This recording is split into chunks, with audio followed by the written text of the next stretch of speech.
Tick-tock, time to rock. Good evening, good morning, good afternoon to everyone who's watching from all over the world. It's your friendly neighborhood philosopher here, D. Wood. I already know before I look over there, you guys are going to be whining. A bunch of whiners. Late. But I'm here, in spite of all your whining, with your friendly neighborhood historical Jesus scholar, Mike Licona. How you doing, Mike? Hey, David. Great to see you again, brother. Yep. And for anyone who doesn't know the background here, I've known Mike longer than pretty much everyone I still know, except for a couple family members and a couple of guys I still know from prison. But met Mike the year I got out of prison. Met Nabeel a little after I met Mike.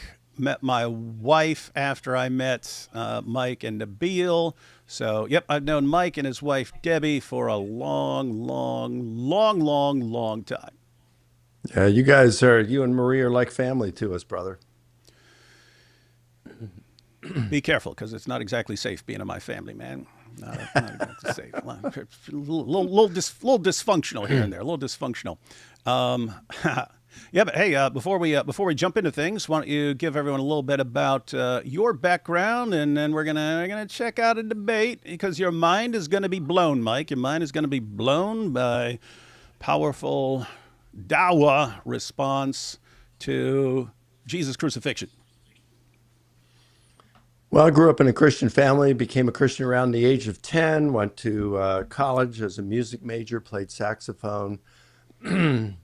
Just developed a real love for God during that time and wanted to learn how to read the New Testament in its original language, Greek. So I took some Greek in undergrad and then applied for grad school and ended up doing a master's degree in New Testament studies. Took as much Greek as I could. Was studying scriptures for several hours a day, studying or praying 1 to 2 hours a day, and really felt close to the Lord. But then one day I just started to question my faith. What if I'd been born in Pakistan? Would I be a Muslim? If I'd been born in India, would I be a Hindu, etc.? Is it really the reason I'm a Christian is because that's all I've been exposed to? Now, of course, you could become a Christian or learn about it for all the wrong reasons, or maybe it's the only thing that you are familiar with, but it just turns out to be correct. That could be the case. But I wondered, do people in other religious beliefs, traditions, who are just as convinced about their view as I am about Christianity, could I be self-deceived? And if I was, it could cost me eternity. And so I began to question my faith, and I've questioned it several times since.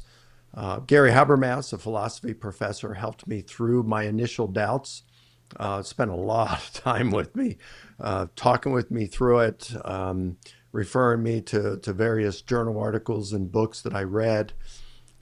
I listened to debates, really just consumed debates. I mean, we did that when I first met you. And so anyway, I got involved, ended up doing a PhD in New Testament studies. I wanted to study the resurrection of Jesus from a historian's perspective. So I had to learn how historians carry along their works. I studied, more than 100 journal articles written by professional historians and philosophers of history on how to do history, and read many, many books on how to do it.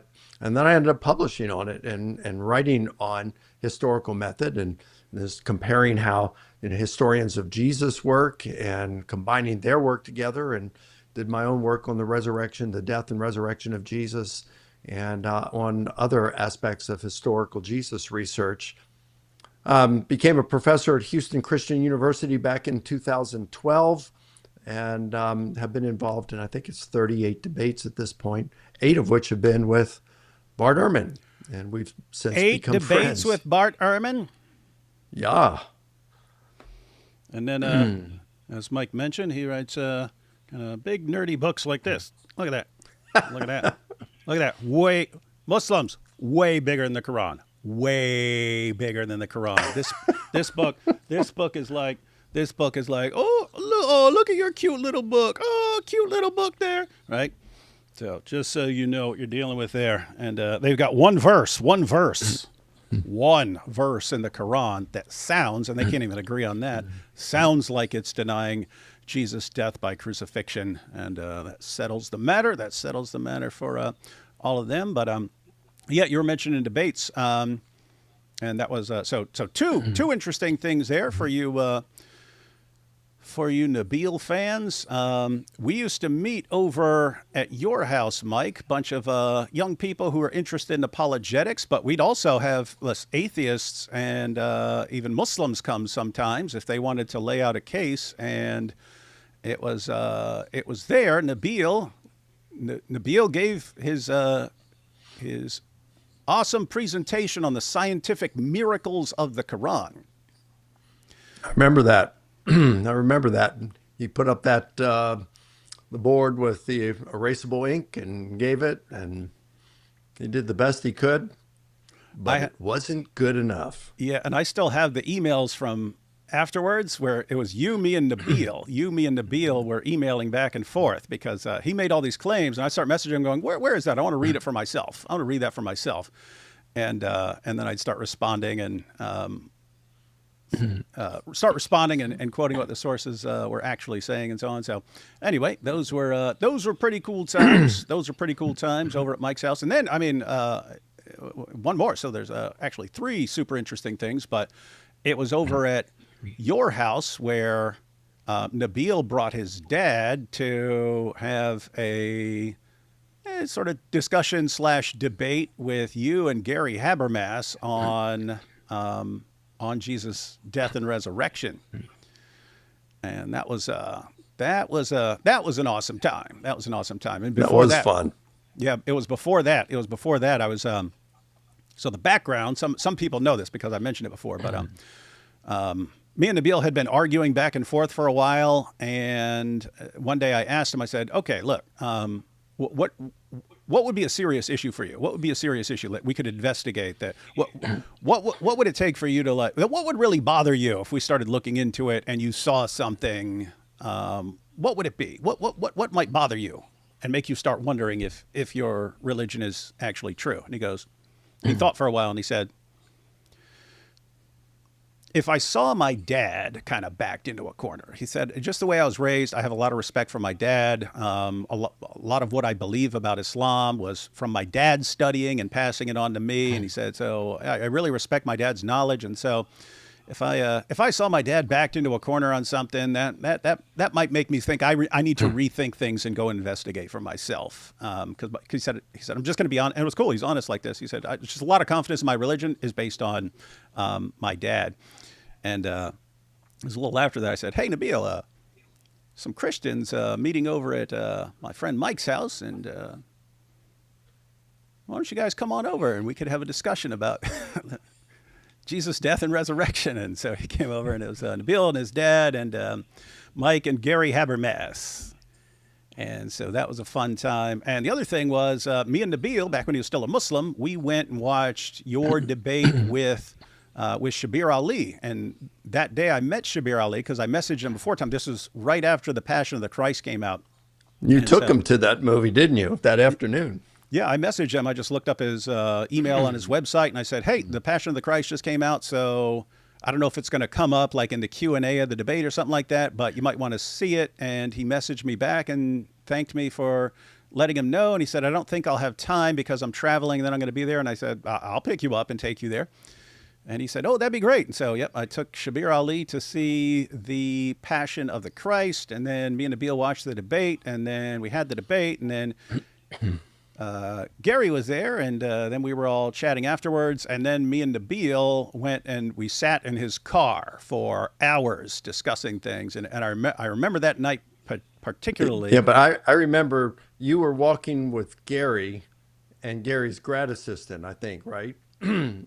After the debate, because Gary and his grad assistant had come up for it, driven up from Liberty, and you guys were walking, I don't know, probably 20 yards ahead of Nabeel and me, and I remember walking down the steps from that one beautiful auditorium, and walking outside, and Nabeel said, well, you definitely won that debate. And I said, well, thanks. And I said, how does that make you feel? Since, this is just my second debate, and Shabir is like one of the best in the world in this.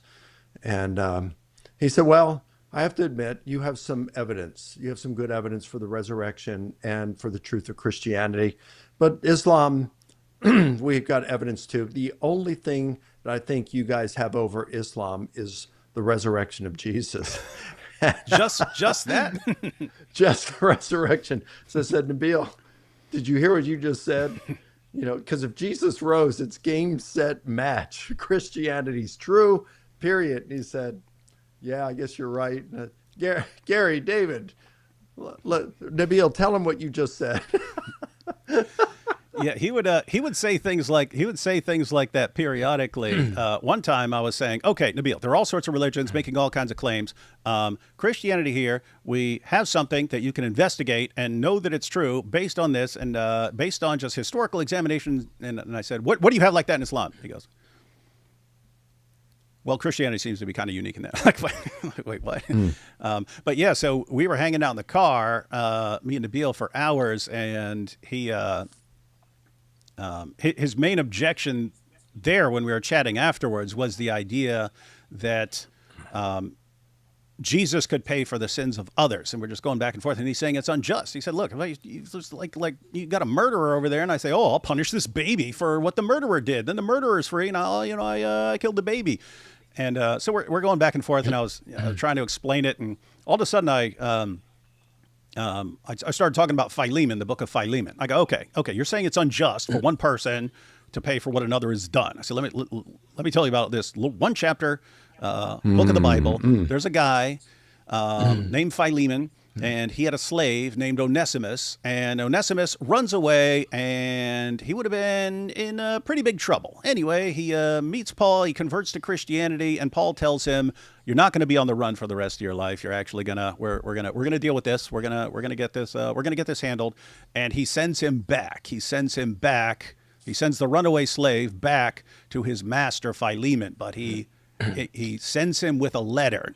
And in that letter, he tells Philemon whatever apparently Onesimus had stolen some stuff to pay for his escape and runaway journey and stuff like that. Because Paul says, whatever he owes you, I will pay that when I come to you. And I want you to receive him as you would receive me. This is Paul, leader and a Roman citizen. He said, I want you to receive him as you would receive me. So this is a guy who would have been in all kinds of trouble. Paul agrees to pay for what he has done. And then he says, I want you to receive him as you would receive me. Don't receive him as a runaway slave. I'm paying his debt. I want you to receive him as you would receive me. And I said, are you telling me that's somehow evil and immoral? Voluntarily paying for someone else. And he paused for a little while and he goes, no, I guess if you put it that way. It was just a funny situation. It's like Paul was clearly getting that from the gospel. Like the gospel had impacted him, and he's like, oh, I want to pay for someone else so that someone else can be restored, have a restored relationship and so on. So anyway, cool. That's pretty cool. Times. I didn't know about that conversation. That's pretty cool. Yep. Those were cool times, my friend. Cool times. They were. And let's take these couple of super chats real quick, and then we'll jump into this debate where your mind will be blown by how powerful dawah has become. See, you debated Shabir back in the day. You ain't seen nothing yet. You ain't seen nothing yet till you've seen the new generation of powerful dawah. Official here said, as a Jew, I respect all world religions. All world religions teach peace and harmony. Do they, though? I can think of one that doesn't. Anyway, I just want to put that up. Put that up there for that. We got JP here. Hey, JP. I'll be talking to JP tomorrow night, ladies and gentlemen. He says, David is late. How can I ever live? I know. It's pretty rare. Pretty sure D's response started the okay, perfect. Oh, that's interesting. Yeah, Korra, who's in this debate, people can say something that she completely disagrees with or destroys Islam. She'll go, okay, perfect. And it's like, wait, what? Why are you saying it? You have corrupted my brain. My girlfriend recently bought an appliance that turns zucchini into noodles. She calls it the Zudler, and every time it reminds me of the Al-Zut. Thanks for ruining my vocabulary. God bless.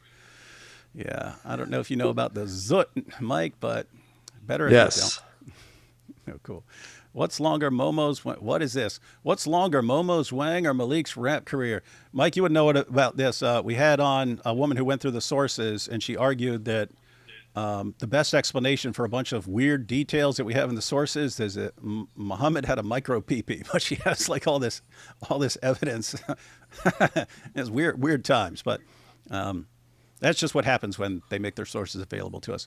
Let's start a conspiracy that Korra had an earpiece. Yeah, we can. And TikTok time to get the Glock. Oh, hi, Mike. That's got to be one of your buddies. That's got to be someone who Love knows it. Yes. And we've got, even though it's fiction, Saitama's smile illustrates demonic mind manipulation. Demons can manipulate emotions. Wanted to beat Nordine to it this stream. Don't forget Juge and Majuge too. There's a person named Nordine who is interested in the demonic realm and always brings up interesting things. D-Wood, you mentioned IP's interview in D-Wood. You mentioned on IP's interview in PragerU. Oh, I think you. I was mentioned on IP's interview with PragerU. That's weird. Why would he mention me? But smart. All right, everyone ready? You ready, Mike? All right, everyone. Here, this was prompt 4. Now, here's the thing, everyone. The first three, there were 5 total prompts, and then there was a one-on-one. So we went through the first 3. I thought Korra got crushed on all 3. This is the one where everyone says she did best, and Muslims are loving this one, and now they're saying there's no good historical evidence for Jesus' death by crucifixion. So let's check it out. The crucifixion of Jesus is not a well-established historical event. I don't want to keep stopping every 5 seconds, but just based on that prompt, Mike. Well, Gerrit Ludemann was, I think it's very well attested. Gerrit Ludemann was an atheist New Testament scholar, and he said it's indisputable that he died by crucifixion. You've got John Dominic Crossan, who is essentially an atheist. He doesn't believe that there's any kind of supreme being in the universe, and he says that Jesus was crucified is as sure as anything historical can ever be. Most historians would say it's beyond doubt that he was crucified and died as a result. So, there's really good evidence for it. But to say that it's not a well-established fact, that's really naive. And you're going to have to come up with some. I can bring the goods for the evidence, but she's going to have to be able to refute that. Muslims love to go to Bart Ehrman, even though if they were to listen more closely to him, it definitely wouldn't work. And I had Bart Ehrman on with me for an interview once, and yeah, he saw some pretty big problems with the Muslim view of things. But what does he? No, think? he certainly believes Jesus died by crucifixion. Yeah, but not really a solid case, right? That's very solid. All right. Very solid. Yeah. I don't know how, if you want to jump into it right now, but yeah, it's really solid. It's one of the best things known about Jesus. You've got all kinds of evidence for his death by crucifixion. We'll see. Maybe we'll unpack some things as we go through this debate. But what I'm hearing is that Korra, who's, 21 years old and a Muslimah, she says it's not well established historically, but you're saying even non-Christian scholars in historical Jesus studies and New Testament studies, they think it's a slam dunk. Slam dunk would be a good way to put it. Yep. It is that solid. You might have, I think, one skeptical New Testament scholar over the since maybe 1985 who thinks Jesus may have survived his crucifixion. That's the only one I can think of. Only one. And there were 2 physicians who published in some Royal Journal article. I forgot the name of it. And they suggested that Jesus may have survived crucifixion. And in the very next issue, you had a bunch of other physicians just jumping all over them and criticizing their arguments. But I mean, they're not scholars in that sense. They're just looking at the medical implications. They're not looking at the documentary evidence. So, yeah, the evidence, especially, let's put it this way, crucifixion was a real brutal way of being executed.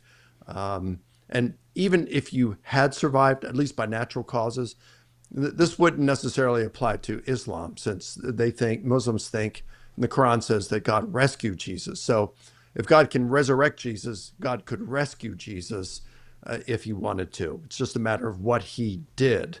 But the swoon theory, as it used to be called, and now nobody refers to that anymore, it's the apparent death theory, because no one uses the term swoon. I mean, what does that mean, right? So the apparent death hypothesis that Jesus somehow survived, even if he did, what would he look like? Would he convince anyone that he had been resurrected in an immortal body? Not a chance, not just a few days afterward. But understanding what crucifixion would happen, the tortures that preceded crucifixion itself, and how a person died, how they knew they were dead, it's unmistakable. They're not going to take him off the cross alive. Now, again, Allah could have done that. He could have rescued Jesus in that sense. But the question is that what happened? And we have no reason to think that is what happened. We have every reason to think that Jesus died by crucifixion. And I'm sure we'll be bringing this up as we go through this debate, but it is weird that Islam is kind of so desperate to undermine Christianity that they'll make God this cosmic trickster who tricked literally billions of people into believing something that's false, and who started what they regard as the world's biggest false religion, and corrupted. That's right. Yeah. Corrupted his own prophet's gospel, because we open the gospel now, it says over and over again, Jesus died. And Muslims say, that's been corrupted. Okay. Who corrupted that? Where'd they get that idea? Oh, from your God? So your God corrupted the gospel. Okay. Don't blame the Apostle Paul or the Council of Nicaea or anything else. It's your God, guys. Your God did that. So, well, one thing that's indisputable among scholars today is that Jesus' disciples claimed that he rose from the dead and appeared to them. Nobody really disputes that they claimed it. I'm not aware of anyone who disputes that they actually believed it. Okay. Nobody, no bona fide scholar thinks that they were lying about it. Okay. Is what I'm saying. So they actually believed it. Now, you could say they were hallucinating or whatever, but they really, truly believed that Jesus rose and appeared to them. We've got evidence for that. You've got Paul himself. You've got oral tradition, the creed in 1 Corinthians 15, plus the sermon summaries in the book of Acts that most scholars do think are summaries of the apostolic preaching. And then you've got the four Gospels, and you've got Clement of Rome and Polycarp. You got 9 sources, early sources right there, that have the apostles claiming that Jesus rose and appeared to them. And then you got 5 sources from the first century alone that talk about how these disciples they engaged in spreading the message and teachings of Jesus. All were persecuted, all were willing to suffer and to die as martyrs. We have reports that at least 3 of them, really good evidence that 3 of them, probably 4 of them at least, died. And that's just from the first century that they died as martyrs. You got stuff later on, which may or may not be true, but 5 sources from the first century that talk about this, which suggests, because they're willing to suffer and die for it, it suggests that they sincerely believed what they were proclaiming is true. Liars make poor martyrs, right? So the point is, if they truly believed that Jesus rose and appeared to them, where'd they get that idea? Where did they get that? And why didn't Allah tell them the truth and change their mind. And as you say, David, as a result, the disciples went out and spread the gospel around the world, and it became the largest religion in the world and the greatest enemy of Islam. It doesn't seem that would be a very wise move from the so-called all-wise God. Yeah, it sounds really, really stupid. And it's interesting because lots of Muslims have a problem, just what you're talking about there, because there's one issue with Jesus' death by crucifixion and Muslims believing that Allah is this cosmic trickster who tricked people into believing the crucifixion. But well, we can understand why he would trick the Romans. We can understand why they trick the Jewish authorities. But why would he trick Jesus' disciples, whom, as you pointed out to me once, because you're a student of the Quran in Islam, I'm not.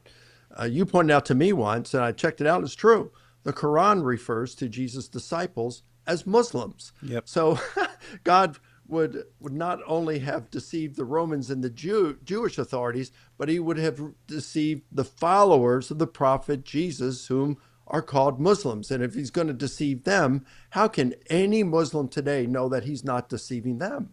Yep. I thought that was a real valid point that you had made in the past. Never forgot it. And I mean, apparently even some of Muhammad's own companions got the implications of believing in an omnipotent deceiver, because that happened in the Quran as well. It's in Surah 8 that Allah gave Muhammad a dream. So the Meccan caravan is going to go past Medina, and Muhammad wants to rob the Meccan caravan. And Allah gives Muhammad a dream that it's only protected by a few people. It's only protected by a few people. So Muhammad announces his dream to his followers. Hey, Allah revealed to me that there's only going to be a few people guarding it. And so the Muslims, yay, we can take them. And they march out, and the Muslims were outnumbered 3-1. The Muslims were outnumbered 3-1. And so they're complaining later on. And then Allah reveals in Surah 8, hey, I knew you'd be scared if I told you the truth. So I deceived you. I deceived you into believing it was only a few people. And so, but I mean, think about this. Allah deceived the Muslim community who followed Muhammad, and he used Muhammad to deceive them, to trick them into doing what he wanted. If you combine that with Allah deceiving Jesus' followers and getting them to endure torture and death for a lie, where there was no reason, like, what's he trying to get them to do? Preach the gospel for the rest of their lives until they die or get killed? Like, what's the good goal there? But this apparently worked its way down to Muhammad's companions, because Muhammad's closest companion and the first of the rightly guided caliphs once said, he said, if I had 1 foot in paradise, I would still fear Allah's deception. If I had 1 foot in other words, he dies, he sees paradise, he sees all his virgins lined up, he starts stepping in, and he's still worried that Allah's going to be like, psych, and then throw him into hell. You don't trust that sort of God, and that's again Muhammad's closest. Why that's should be especially concerning to Muslims. Most Muslims have no assurance of salvation. Muhammad said, I don't know what Allah's going to do with me, but there were a handful of people that Muhammad guaranteed would be in paradise. Abu Bakr was one of them, and he still feared. Why? Because Allah had done it before, tricked him through his own prophet that he believed in. So how do I know he's not tricking me all the time? And just pretty wild stuff. But that's kind of introduction, guys, for all of this. Let's see where it goes. My name is Korra. Hi, Korra. I'm Johanna. Hi, Korra. I'm Raisha. I'm Jessica. Hi, I'm Delaney. Hi, nice to meet you guys. All right, so my position on the crucifixion of Jesus is that rather than him being crucified at the hands of both the Jews and the Romans, he was saved and raised to the second heaven by God. God did not allow a soul to harm him in that instance in terms of death and so on, right? And I obviously believe that although you guys believe that Jesus was crucified and that theology is echoed within Christianity and so on and so forth, I do not believe that this is an undisputed fact, not just extra-biblically, but even within the Bible, due to a multitude of different inconsistencies and so on and so forth. So what are you guys' thoughts on that? I think that's interesting because the crucifixion of Jesus is the most well-known historically attested event, not only by biblical sources, but also extra biblical sources. So I know that your Quran mentions that it only made for him to appear that way, but it just confuses me. We have all these historical evidence, and the historians written about this, but 600 years later, you have Allah saying that it only appeared that way. So how does that make sense? Okay, beautiful. So the Quran isn't actually the only instance in which somebody disputes the crucifixion taking place. We have historians also acknowledging, the same exact historians that you will appeal to say that the crucifixion happened, also say that there were early groups disputing the crucifixion. Right? For example, we have groups such as the Basilidians who deny. Oh boy. Everyone, notice what she just did there. She said, the same historians who will tell you that Jesus died by crucifixion and that it's indisputable and so on, they'll tell you that there were early groups of Christians that had a different view. Think she's leaving some things out here. So Mike, if the same historians, Bart Ehrman, for instance, any of these guys would say would acknowledge what she just said, but not with the implications, and they would say she's seriously leaving some things out. They would say, yes, Jesus' death by crucifixion is as sure as anything historical can ever be. It's indisputable, things like that. They would say, yes, there were some early groups, starting in the 2nd century, there were some early groups that didn't believe Jesus died by crucifixion. And so she's making it sound like, oh, they would say it's debatable. Mike, would any of the historians who say, yeah, there were some groups, 2nd, 3rd, 4th century and so on, who had a different view and didn't believe that Jesus died by crucifixion, would any of these guys entertain the views of these other groups as historically accurate or reliable about Jesus? When it comes to his, let's say, his death, no. Basilides that she mentions, he's 2nd century. 2nd century is when that started, and then it went to sometime in the 4th century, and then faded away. But yeah, they could acknowledge that, hey, there were some people who were denying Jesus's death, that someone was substituted in his place. God substituted someone in his place, like the Gospel of Barnabas later would say. But that doesn't mean there's any credible evidence for that.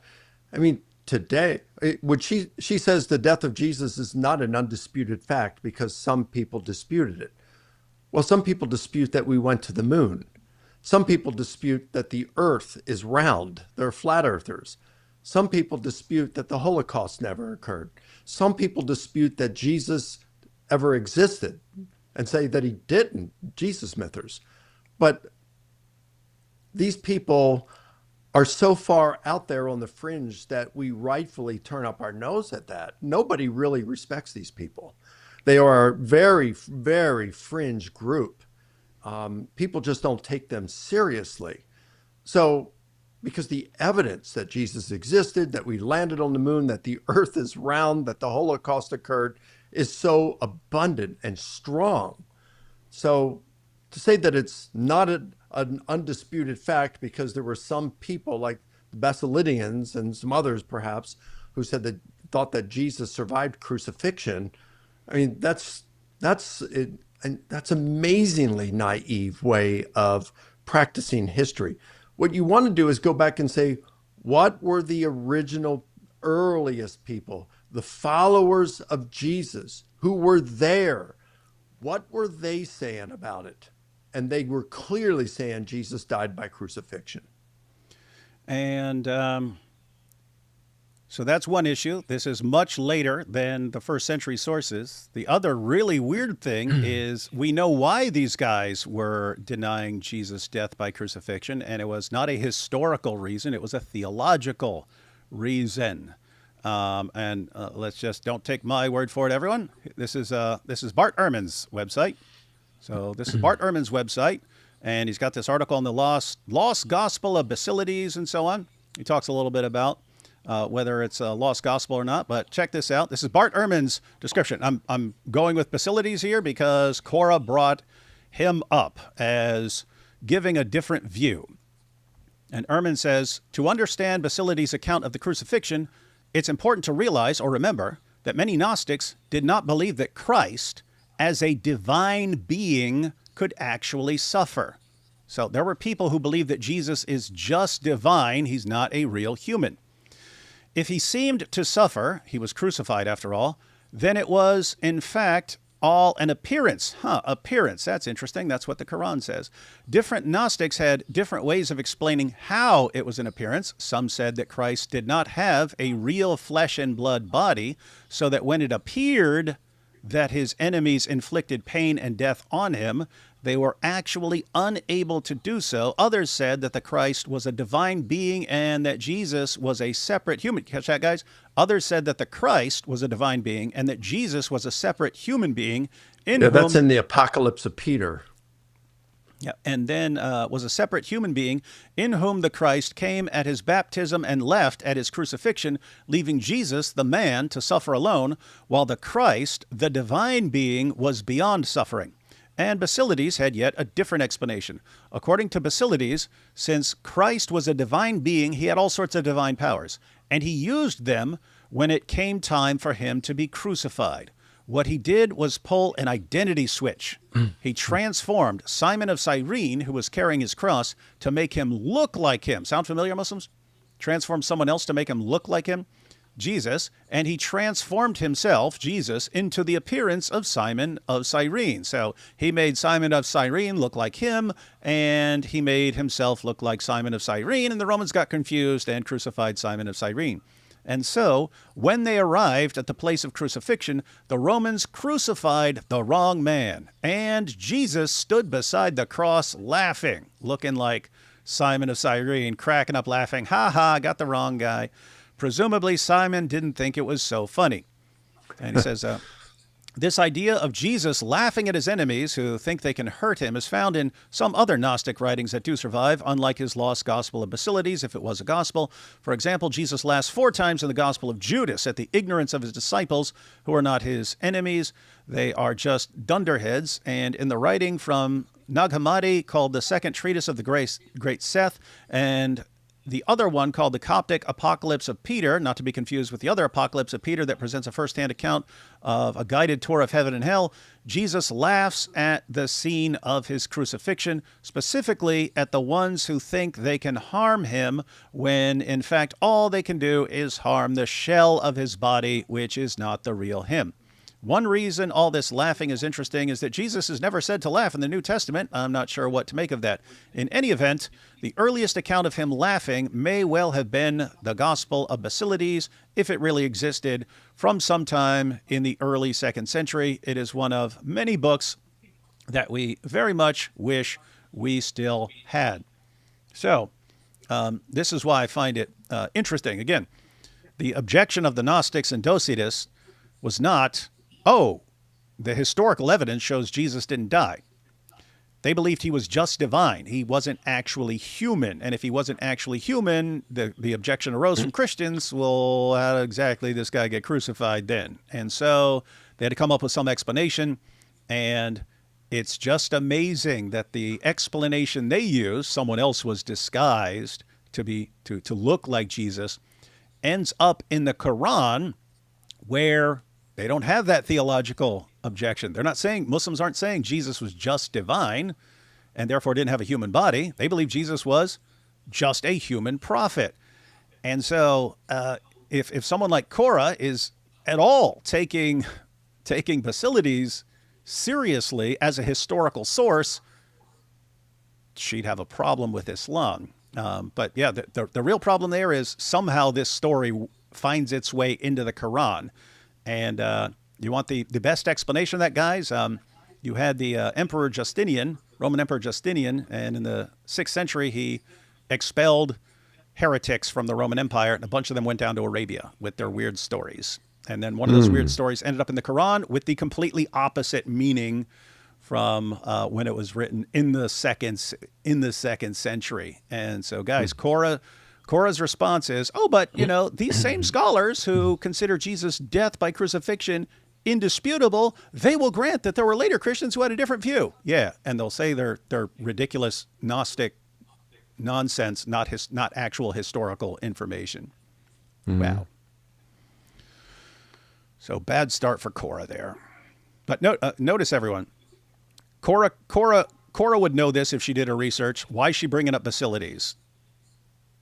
To deceive people. It's obvious, right? If she actually studied it, she knows this is nonsense. She knows the reason was not historical; it was theological, and she's tossing that in there, hoping that no one catches it. And that's Dawa, guys. That's Dawa. All right, we ready to jump back into this powerful presentation? The crucifixion of Jesus Christ, and they also believe that somebody else was crucified in his place, right? They believe in something called substitution theory. We also have some atheists that believe in something called swoon theory. Swoon theory is essentially Jesus being put on the cross and not passing away, and then when he was taken off and so on and so forth, that reconciles the gospel accounts when people saw him again. So we see a multitude of disputes, not just within...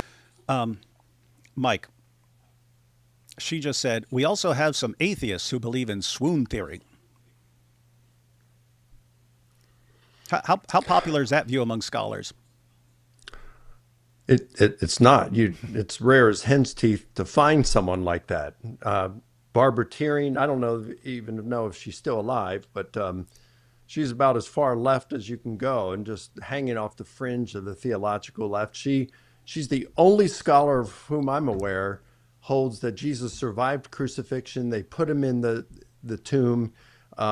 They came by and put aloe and other herbs on him, and it healed him. And he and Mary Magdalene ended up getting married and going off to either France or Germany and having children there. But other than her, I'm not aware of any scholar who holds that view. So that's been, David Strauss refuted that in the early 20th century, when he said, even if Jesus had survived crucifixion, what would he look like when he appeared to his disciples? He'd been pierced through his hands and his feet. He'd been scourged. Even if he could walk, which is hardly even possible, again, what would he look like in his pathetic and mutilated state? He would convince no one that he was the risen Prince of Life. Alive, yes. Risen, no. And besides, the swoon theory would also acknowledge that Jesus was crucified, which I don't know if she takes the Muslim view that, like Basilides did, that someone substituted in there so that they were crucified instead of Jesus. Or do they take a view more like the Ahmadis do, that Jesus was crucified, God only made it appear that he was dead on the cross, and then they removed him and buried him? I don't know which one she takes on there, but neither of those work. And yeah, it's just weird because you mentioned, you've got people who don't, deny that we went to the moon and all kinds of other things, deny all kinds of things, but to just say there are some atheists who say. Yeah. There are some. Well, there's some atheists that say Islam is false, right? Yeah, there's some atheists that say Muhammad is a false prophet. So should I take that seriously just because atheists say that? Yeah, there are. Yeah, so Korra, we could ask the question here, Korra. There are some atheists who say Muhammad never existed, that he was a fictional character. Does that mean that? Does them saying that mean that there isn't good historical evidence for the existence of Muhammad? Does it mean that? Some people say something? Because somehow here it casts doubt on whether it's an actual historical event. Some people saying it, even if their explanation, even if what they say makes absolutely no sense. So as Mike just pointed out, and it ties into what he was saying earlier, that we know historically that Jesus' disciples were convinced that he had risen from the dead and appeared to them. Right, that he had risen from the dead and appeared to them, and they went out proclaiming his resurrection from the dead. If he had gone through crucifixion, the scourging, being nailed, bleeding all over the place, and then was somehow, woke up in the tomb later on, he would have been so mangled, wouldn't have been able to walk, hobbling around, covered in wounds, things leaking all out of him and so on, they would not have concluded, wow, he's been resurrected. They would have said, whoa, oh my goodness, he survived. Let's get a doctor. That's what they would have said. They wouldn't have concluded that he had been resurrected in a glorified body. So that's why people don't take that theory seriously. You can find dumb people who or people who haven't investigated this all and who just think, oh, okay, so Jesus was crucified, and then his disciples said he appeared to them. Oh, maybe he just survived crucifixion. That's people who don't understand Roman crucifixion, how it works, and then 2, don't understand what it would have done to a person even if he had survived. And 3, don't understand what Jews believed about resurrection. They would have never concluded that. And so just to toss this out there is, this should make you doubt Jesus' death by crucifixion. Korra, this is made for stupid people. You are specifically making this for people who are stupid. Why? Why wouldn't you make an argument for smart people who actually know anything about history? One of life's great mysteries, Mike. I think it's all downhill from here. Let's see. Theists, but within historical groups in the 1st and 2nd century, and we see church fathers acknowledging this as well. For example, wait, did she just say groups in the 1st and 2nd century? Yeah, I'm not aware of any groups in the 1st century. There might have been toward the end or something, but I'm not aware of any that denied Jesus' death. I don't think they've left any marks. Yeah, I don't recall any of that. Well, hey, Korra, what are your first century people who deny Jesus' death by crucifixion? Well, let me make sure we heard that correctly. And David, even if there were, and I don't think there were, I don't think we have any evidence that there were, but even if there were, I'm more concerned about what the disciples of Jesus were proclaiming. Yeah. The people who knew him were in the correct area, not some weird people later on influenced by Greek philosophy and so on, who came up with weird theories about the divine and the emanations and stuff like that. And then, he couldn't have died because he didn't have a body. Oh boy, what is this? Let me see what she said. passing away, and then when he was taken off and so on and so forth, that reconciles the gospel accounts when people saw him again. So we see a multitude of disputes, not just within theists, but within historical groups in the 1st and 2nd century, and we see church fathers acknowledging this as well. For example, we have Ignatius's congregation. We even have Paul in 1 Corinthians. We have a multitude of different study Bibles that say... Paul in 1 Corinthians, are you aware of Paul doubting the crucifixion or saying that others doubted the crucifixion there? Resurrection, yeah, but crucifixion? Right. Resurrection. So in chapter 15 of 1 Corinthians, you have Paul is addressing them. They're asking him questions that seem to suggest that there are people in Corinth who are saying, hey, there's no afterlife. When you die, that's it. Nothing happens. So you think Jesus rose from the dead, and this guarantees that you're going to be raised from the dead at the general resurrection? No, this life is all there is. And that leads Paul to say later on, look, if Christ was not raised, we're not going to be raised. If we're not going to be raised, let's eat and drink, for tomorrow we die. So, of course, the implication is, but Christ was raised, therefore we will be raised, therefore the Christian life is worth living. So that's who he's addressing. They're not questioning whether Jesus died. This girl, I've never heard of her, Kay, because this is just not my lane, what you're, the interaction with Muslims, but she doesn't know what she's talking about. Huh. You heard it here, folks, from an actual historian. Korra doesn't know what she's talking about. And so, yeah, some of it's just seriously misleading, like saying, oh, but, these same scholars would acknowledge that there were other groups who doubted Jesus' crucifixion and thought that someone else was put in his place. Yeah, weird Gnostic groups who did so based on their weird theological views, not based on history, and they start in the 2nd century. Other things she's saying are just complete nonsense. She says, oh yeah, and there are 1st century sources, and then she says, even the Apostle Paul in 1 Corinthians says, bull. That's just made up nonsense. And she's kind of becoming famous for speaking really rapidly and saying a bunch of nonsense so you don't have time to respond to it all. And that's a really, really sad tactic. But yeah, now she does. I've never seen her or anything. I still haven't seen her, but you will never see her unless she leaves us. She does speak rapidly, and we both do public speaking, and it's easy for us to have something in our mind and maybe something different comes out of our mouth. That happens. It's kind of rare, but it does happen. And maybe she doesn't have all her facts down, and she's just, rapid firing stuff, and she says stuff that she's just not being careful. I don't know her well enough. Either way, she's wrong, whether she's intentionally trying to deceive or she's just inexperienced or naive. I don't know what it is, but she's wrong for whatever reason. Yep, pretty sad. And you missed yesterday. We went through a different section.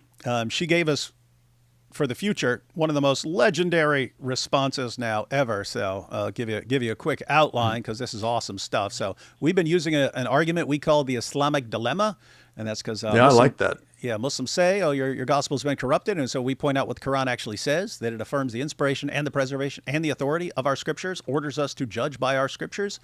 Says we have to believe in all of our scriptures, not just parts. And Allah even says he'll send us to hell if we only believe in parts of our scriptures. So we run that argument. And this has actually forced Muslims into some very strange positions, which would be considered heretical by Orthodox Muslims, because one of their main ways to try and escape the Islamic dilemma is they say, Allah is just affirming your scriptures in general, not on not necessarily on every little particular. So if you have some strange thing somewhere, we don't have to believe in that. It's just affirming them in general.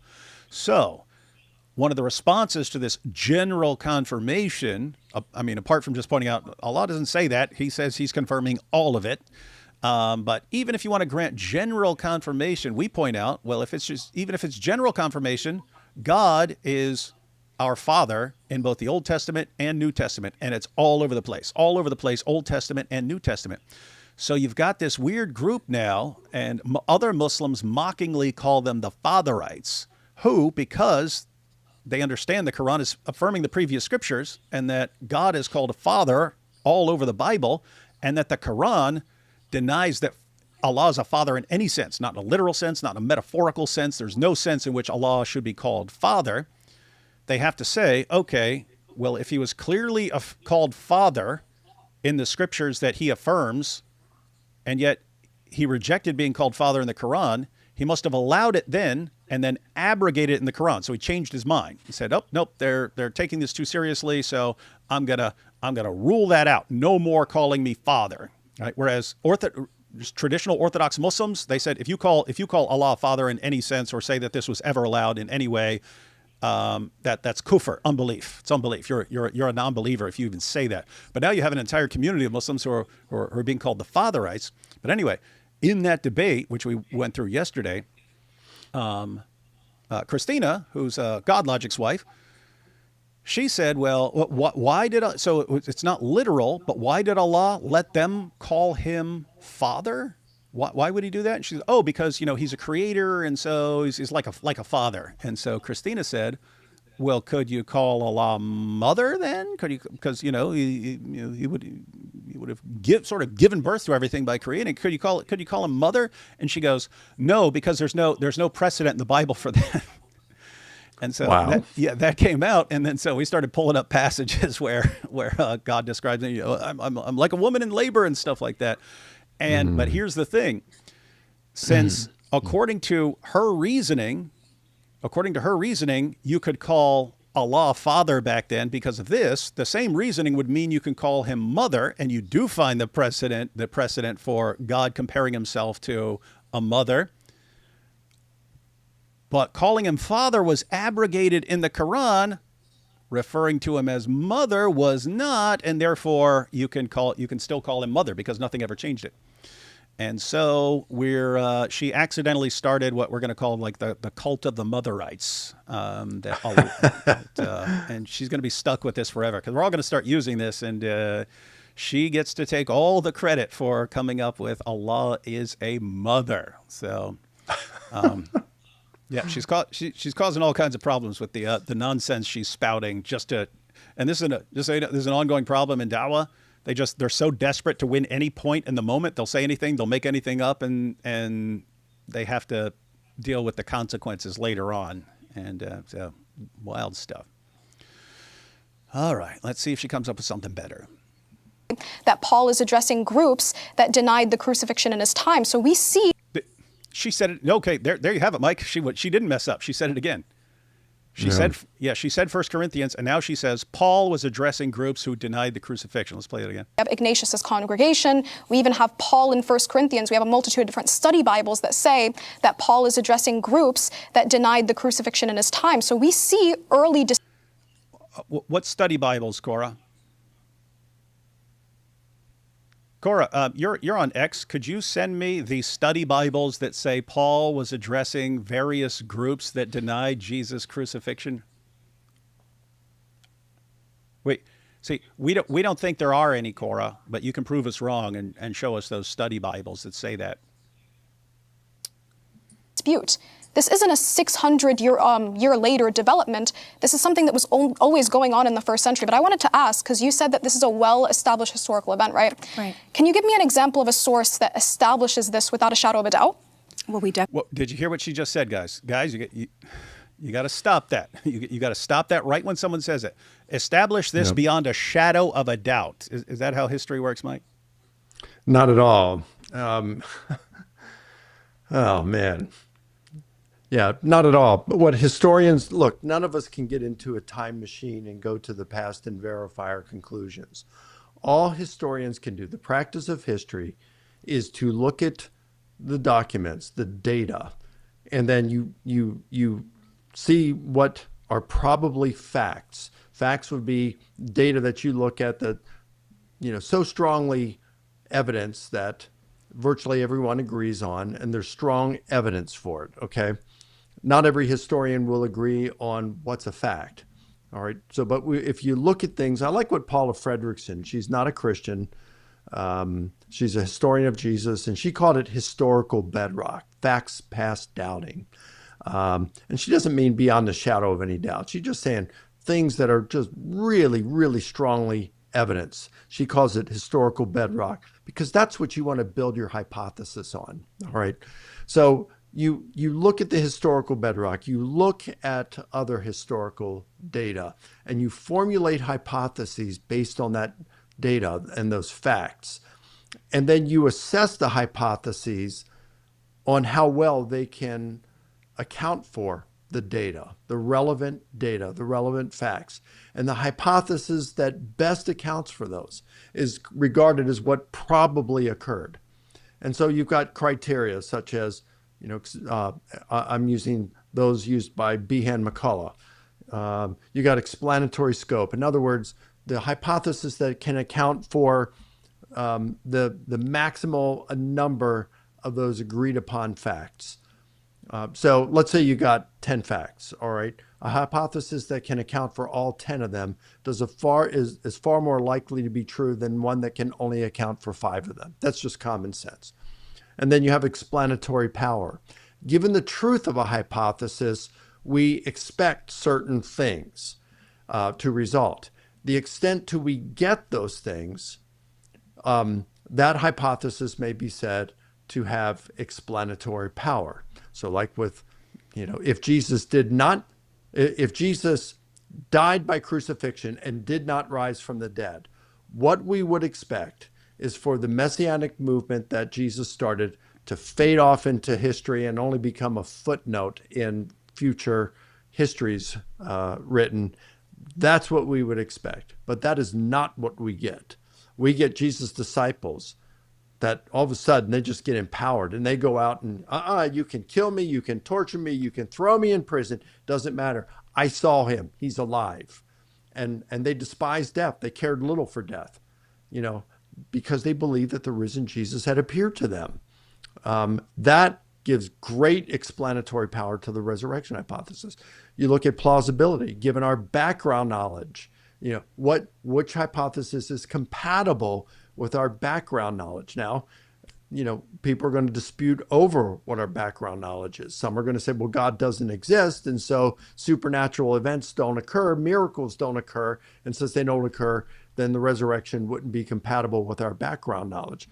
A theist might look and say, well, God does exist. He does interact in our world. There's evidence that's very hard to dismiss for a number of events that strongly have the strong appearance of being miraculous. And so they would say, yeah, our background knowledge would allow that. Doesn't mean Jesus rose from the dead. Maybe God wouldn't even wanted to raise Jesus from the dead, but at least it would be compatible with our background knowledge. And then you look at ad hocness. Ad hocness is, based on speculation, non-evidenced assumptions and things like that. So the hypothesis that is least ad hoc has wins there. So the hypothesis that can fulfill those criteria of inference to the best explanation better than any other hypothesis, historians would regard that as what's probably true. Probably true. And then historians disagree on how strong the evidence has to be. Most historians would say something like more probable than not, or maybe just a little more than that. I think the burden of proof should be a little bit higher than that, but I'm just telling you where most general historians are. If it's just more probable than not, or a little higher than that, that's where most historians are. They're not looking for beyond the shadow of any doubt. That's just naive and shows she is not at all familiar with the practice of history. And yeah, so any future debaters now? These ladies may be new, and this happens all the time. It happened to me tons of times. Someone brings up some new position and stuff, and you don't catch it. You don't catch it until afterwards or something like that. But yeah, if someone says that there's no good historical evidence or something like that for the crucifixion, then says, okay, what shows beyond a shadow of a doubt? Again, there are people, even scholars, who doubt Muhammad existed. There was a German Muslim scholar of Islamic studies. He was a convert, Sven Kalisch, in Germany.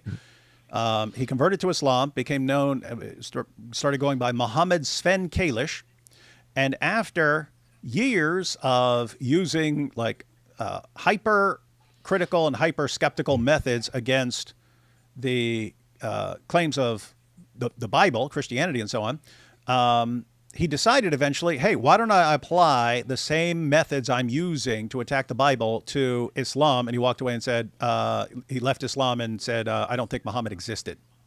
Yeah. So Korra, that was a Muslim scholar who concluded he didn't think Muhammad existed. So if you're just going to say, oh, this guy says this guy says this, this guy says this, and then if you're going to say beyond a shadow of a doubt, well, guess what? I mean, I believe Muhammad existed. I've debated to Jay Smith and Robert Spencer, and it's actually hard to debate this because you don't have sources for the first century of Islam. And the ones you do that could be a mention of Muhammad, they don't line up with this. They don't line up with your story. And so it's actually hard to defend because one of the first things you're looking for is early sources, and you ain't got none. And so I believe Muhammad existed. I believe that's the best explanation for the evidence. I wouldn't say that beyond a shadow of a doubt. I wouldn't say that about the existence of your prophet. So, Korra, you just know for future reference where you're setting the bar, that bar will eventually be applied to you, just so you know. That's on you. You did this, Korra. That's an important point that you're making there, David. A few months ago, I was interviewed on a YouTube channel there was a Christian and his friend who is an atheist, but he seems open to the gospel. And so they had me on, and we were talking about the resurrection of Jesus. This guy seems intelligent, but he's coming back with all these, objections, and I deal with them. And basically, to the best of my recollection, he was just bringing up all these things, but he wanted stronger proof, stronger evidence.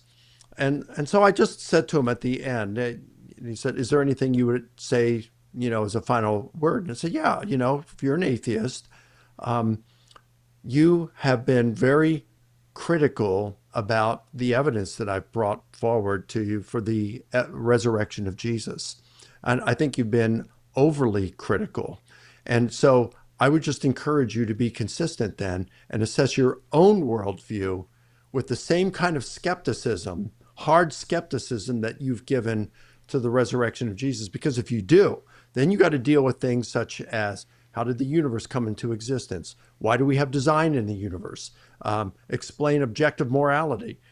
let's talk about consciousness. Where did consciousness come from in the evolutionary process? Even Cullen McGing, an atheist philosopher of mind who's taught at Oxford, has said the problem is insoluble. There's no plausible naturalistic explanation to account for how consciousness came into being through naturalistic, unguided evolutionary processes.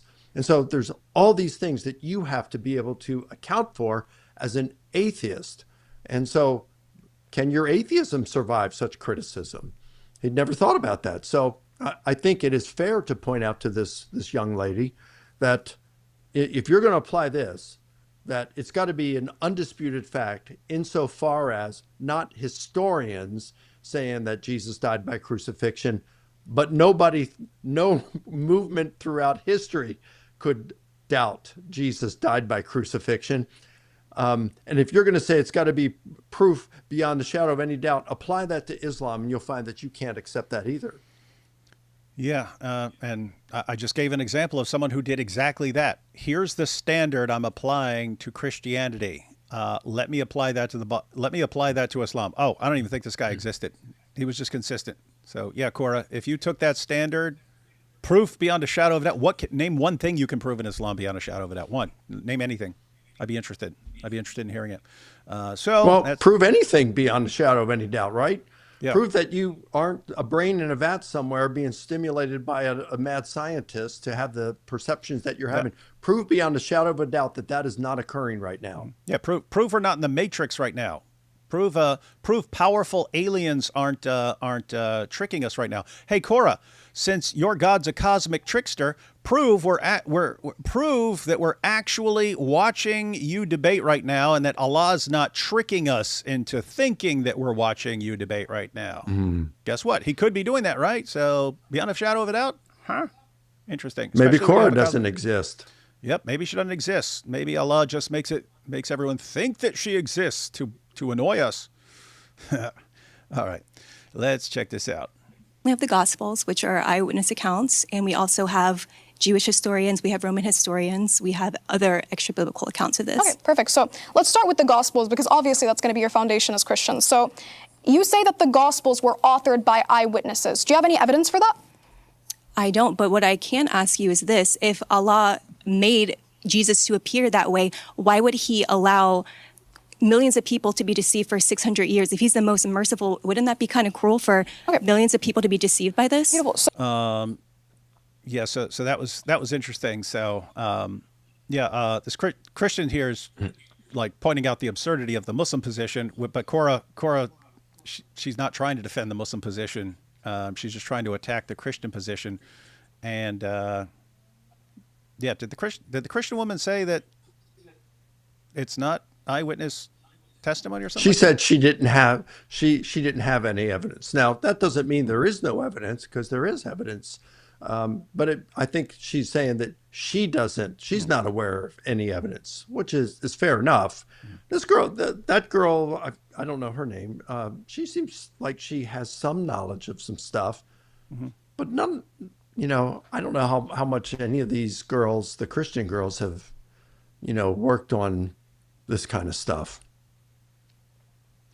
beyond Sunday school.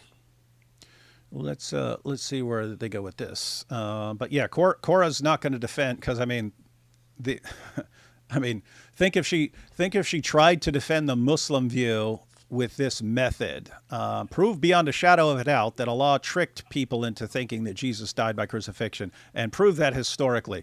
Think about that. We have a bunch of first century sources. She cast doubt on all of them by going to a second century source, which rejected the crucifixion because of theology, not because of history. Then she lies about the Apostle Paul, says Paul's correcting people who didn't believe Jesus died by crucifixion. And then she would go with the Quran 6 centuries later with one verse in the Quran, and we're all just supposed to go with that, and that would be beyond a shadow of a doubt. No, she would never accept that burden of proof. But that's what she's putting on the Christians. So interesting stuff. Let's see.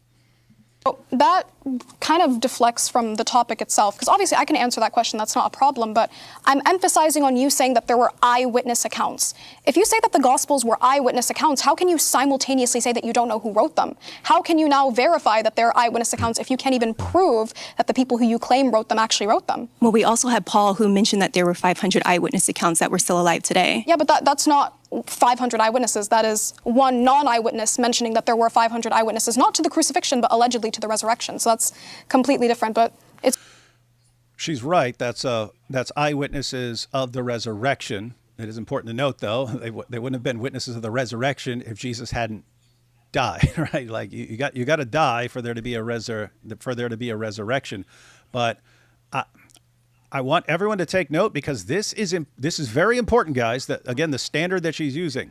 You don't have 500 witnesses. You have one guy talking about 500 witnesses. So what you really have is one guy. That's very important. That's very important to grant. Now, you can actually make a case for the 500 because Paul's talking to people like they know what he's talking about, right? It would have been weird to just make that up, and everyone's going to be like, what 500? No, we never heard of this, right?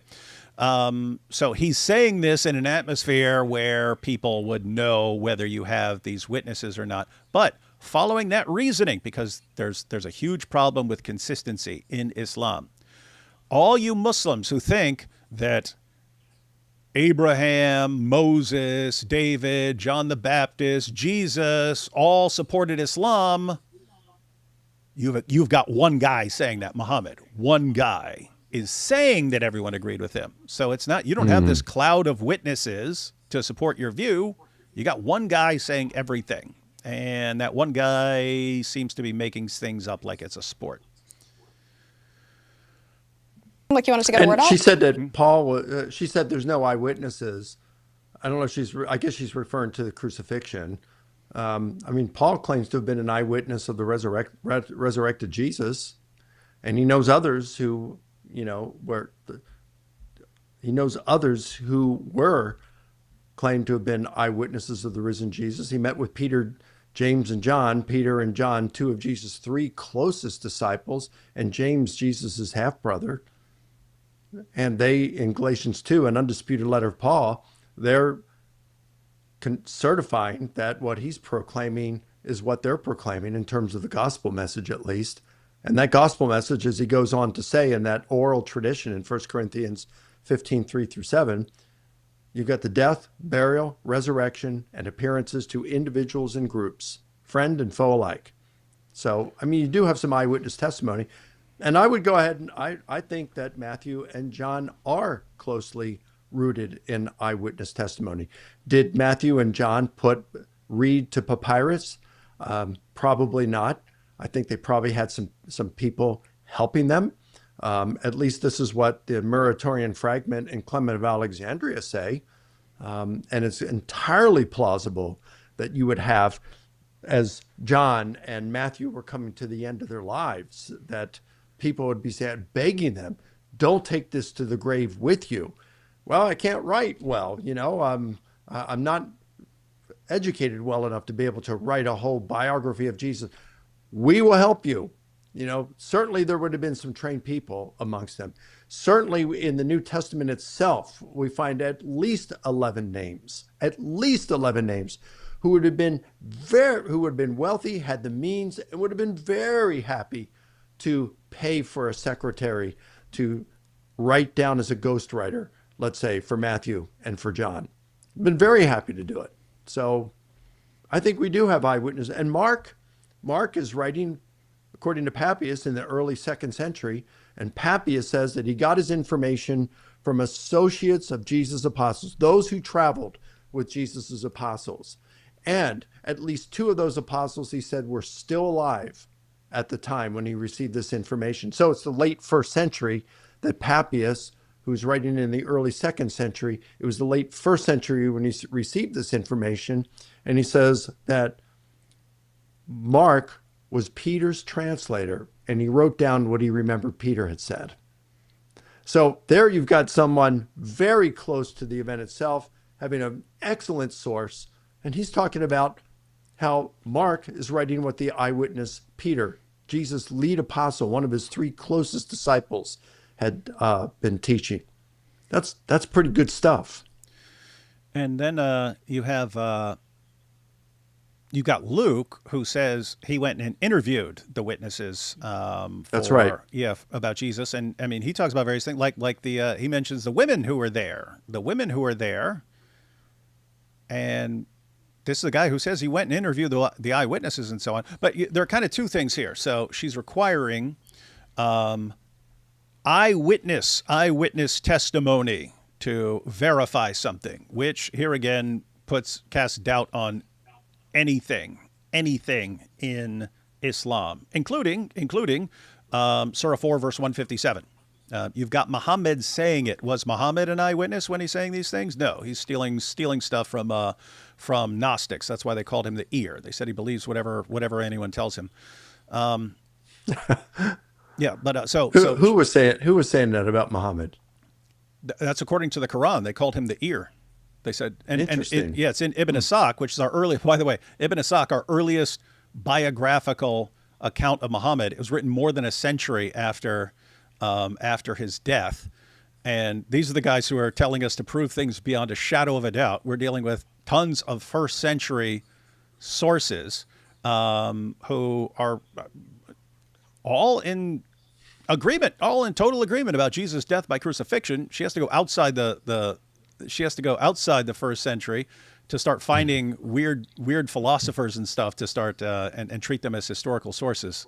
But guys, these are the gymnastics you have to do to deny something like the crucifixion and to defend the one verse in the Quran from 6 centuries after the event, from a guy that, using Korra's method, she can't even prove existed. And this is what we're supposed to believe. But yeah, just two things there, Mike. So one, we're talking about there's obvious here. There's a lot of crazy things here. So according to Korra's view, were there eyewitnesses of the crucifixion? Yes, because Allah disguised someone. So everyone saw it. According to Islam, everyone saw it. So that's not the part you should be in doubt about. The question is whether Allah actually disguised someone and made him look like Jesus. That there was a crucifixion isn't disputed. That people believed that there was a crucifixion, that people witnessed what they thought was Jesus being crucified is not disputed. That's what she's attacking. And so if there's no evidence of that, then great. We don't even then the Quran is wrong too, because if the Quran were right, then people would have seen it. But if she's saying we have no evidence that anyone saw it, okay, well, we have no reason to think that even the Quran's insane account is correct. So so that's one issue. Why is she denying that there were eyewitnesses of the crucifixion when there would be, according to the Quran? It would have just been an amazing illusion by Allah, but people would have seen it. So that's just stupid. So there's that really weird issue. Then there's the issue of whether we have eyewitness testimony, and this kind of all over the. This was a public event. If people had gone out and started talking about Jesus' death by crucifixion, it was a public event. If it wouldn't have happened, people would be like, "What are you talking about?" Like all through the book of Acts, when they're pointing back and saying, "Hey, you guys know this happened. This was a public event. You all know this happened. This wasn't done in a corner." They don't say, "What are you talking about? We don't know what you're talking about. Jesus, who's this guy? He wasn't crucified. We don't even know what you're talking about." They didn't ever. Why? Because it was a known fact. It was a known fact. So you've got those kinds of issues. But then beyond all that, Mike, to know something historically, do you have to have a first-person account of an eyewitness, or can you know things otherwise? Yeah, no, of course not. Plutarch is largely regarded as the greatest ancient biographer. He's writing in the early part of the 2nd century, and we have 48 biographies he wrote that have survived. He wrote over 60, but 48 have survived, and most of them involve people who, he doesn't have eyewitness testimony. Now, he is getting some eyewitness testimony from others, but Plutarch is not an eyewitness to most of the events that he's reporting.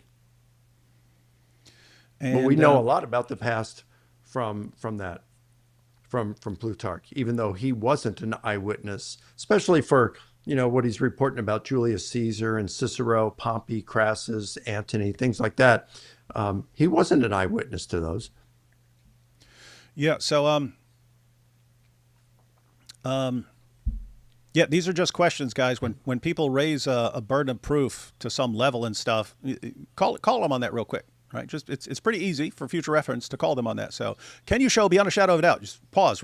Wait, that's how you know something historically beyond a shadow of a doubt? Is that what you're claiming right now? You should call people on that. And also, if they say things like you need first person eyewitness accounts, or you can't know something historically. You can deal with that in two ways. One, you can argue that we do have eyewitness testimony recorded, and then, but also before you even do that, hey, are you saying the only way you can know anything happened is to have first-person eyewitness testimony? Because you don't have first-person eyewitness testimony for anything Jesus says in the Quran. Anything, not one statement of Jesus, not one. Show me first-person eyewitness testimony for one thing Jesus says in the Quran. You don't have first-century sources saying it, second century, third century. You got it in the Quran, and it's definitely not eyewitness. So, anyway. Well, now, David, I just had a thought. Maybe you can correct me on this, okay? Muhammad never saw the Quran. Didn't he get it from Gabriel? Yeah, supposedly. So if he got it from Gabriel, Gabriel is the eyewitness of the Quran, not Muhammad. So Muhammad is a secondary source. Mm-hmm. Yeah, so that's if you went in the what they believe the ultimate source is. If a guy comes up and says, "Here's what Jesus said," okay, that's what you're saying. Any eyewitnesses involved here? But yeah, you're pointing out even if you grant what they believe about the Quran, it still wouldn't be. Muhammad's not an eyewitness. Someone's telling him something. Right. So if we were to grant what Muslims believe about Muhammad receiving the Quran, Muhammad's relation to the Quran is the same relation as Mark to Jesus. You had the in-between who would be Peter. Yep. So, yeah, Korra's using a standard she can never in a million years allow to be applied to Islam. And guys, that's a sign of a failed argument. This inconsistency. Yes, I actually wanted to say, so she said there was 500 eyewitnesses, and you brought up atheists, but there were also agnostics. These people could have believed otherwise. They had no reason to make others believe that Christianity was what it is. And also, she mentioned about 600 years going by that why would God allow, that goes against his nature. God would not allow for people to be deceived, for Jesus Christ to appear to be crucified, because that goes against his nature. God says in Numbers 23:19, God is not a man that he should lie, or a son of man that he should change his mind. You keep mentioning things that God changes his mind, that God is faithful. God's word is upright. God's word is perfect. It's complete. Nothing outside of the Bible is something that it's everything we need is in the Bible. It's inerrant. There's no errors in the Bible. And she mentioned the 500 eyewitnesses. Mary was there as well. There was also a centurion that was there as well. A Roman that walked by and said, that is truly a man of God that's on that cross. There's people that the 500, the texts aren't just religious texts. These are eyewitness accounts. And if you go into a court and you say, oh, this happened, that's a burden of proof if you do not have an eyewitness to attest for that. Oh, and we perfect. have witnesses. But the issue is, the way that I'm going about this is I'm saying, if you are claiming that the Bible contains eyewitness testimony, how can you claim that the Bible contains eyewitness testimony if you can't prove that it was written by eyewitnesses? Then I'll ask, where does the testimony come from? To which she responded, she said, okay, we have Paul attesting to 500 eyewitnesses, not to the crucifixion, but rather the resurrection. But that's not 500 testimonies. If I come to you, and let's try and be a little bit consistent, right? If I come to you in the 7th century and I say that I saw the Prophet Muhammad, peace and blessings be upon him, split the moon and 500 people were with me, is that one source or is that 501 sources? Okay, well, let's forget about the eyewitnesses' testimony. Wait, I want that question answered. Okay. Is that 501 sources or is that one source claim? This is good to know, Korra, because your source on Muhammad splitting the moon, your earliest source is over a century after the time of Muhammad. Oopsie. Huh. Not a first century eyewitness account. This is bad. This is just terrible.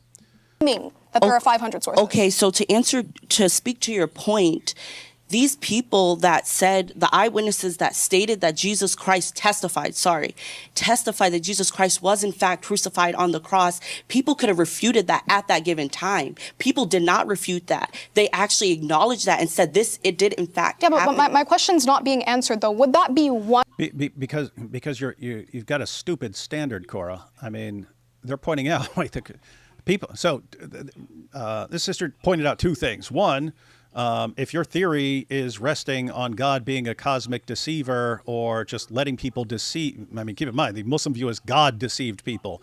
But she's just pointing out if God just let everyone be deceived about this for centuries, you have a pretty low view of God. So that's one. And then the other, she's saying the Christians are going out and announcing this stuff. You're not going to be announcing Jesus died on the cross for sins if no one knows what you're talking about. And everyone's going, what are you talking about? Jesus never died. We don't even know who you're. This is weird. I don't even know. I don't think she does give a need to watch all point. this. It's not 501. It is one. She's right about that. That Doesn't mean those 500 don't exist. Mm-hmm. The more than 500 doesn't. And Paul was an eyewitness to the resurrection of Jesus, not the actual event, but to the risen Jesus himself. He claims to be an eyewitness. If John is involved, which I think he was, in the composition of John's gospel, if Matthew was, well, there you get some eyewitness testimony. And the 1 Corinthians Creed, I mean, that's the early creed put out by the early Christians, and it lists all these eyewitnesses of the resurrection. She's focusing on the crucifixion. No one would have concluded resurrection if Jesus hadn't died. So the point This is the gospel message that he says in Galatians 2. He ran past the Jerusalem apostles, Peter, James, and John, and they certified that his gospel message was on message with what they were proclaiming. And he says, death, burial, resurrection, appearances to who? To Peter, to the 12, to more than 500, to James, to all of the apostles, and then he adds his own name to the list. So he meets with Peter 3 years after his conversion, and he also sees James, the brother of Jesus. 14 years later, he meets with Peter, James, and John, and runs the gospel message past them to ensure he's preaching what they're preaching. And then when he articulates the gospel message that he preached and by which they were saved, believed and were saved, the appearances to Peter and James. So of course he's getting this from these apostles. This is eyewitness testimony from them. There's something we haven't brought up here. I'll just briefly mention it. Could go into a lot more detail here, but you also have something like this. So this is Mark 9. Jesus again foretells death, resurrection. They went on from there and passed through Galilee. And he did not want anyone to know, for he was teaching his disciples, saying to them, the Son of Man is going to be delivered. And this is Jesus, guys. He says, the Son of Man is going to be delivered into the hands of men, and they will kill him. And when he is killed, after 3 days, he will rise. We actually have a ton of this in testimony.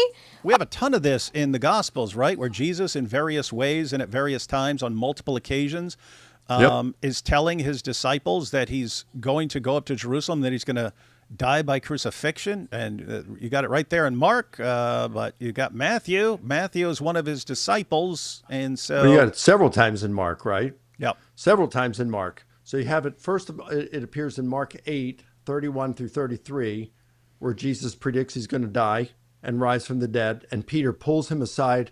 And the Greek says he rebuked Jesus and says, no, it won't be this way. And Jesus turns and rebukes him and says, get behind me, Satan.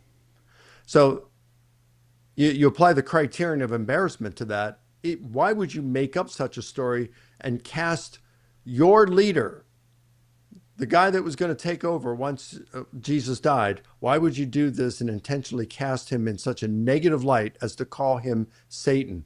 And then one chapter later, chapter 9, which is the verses that you just looked at, verses 30 through 32, you have Jesus saying, the Son of Man will be delivered into the hands of men. And there is a play on words there. You have it's staircasing. The Son of Man will be delivered into the hands. The Son of Man will be handed over into the hands of men. So you got man, men, handed hands.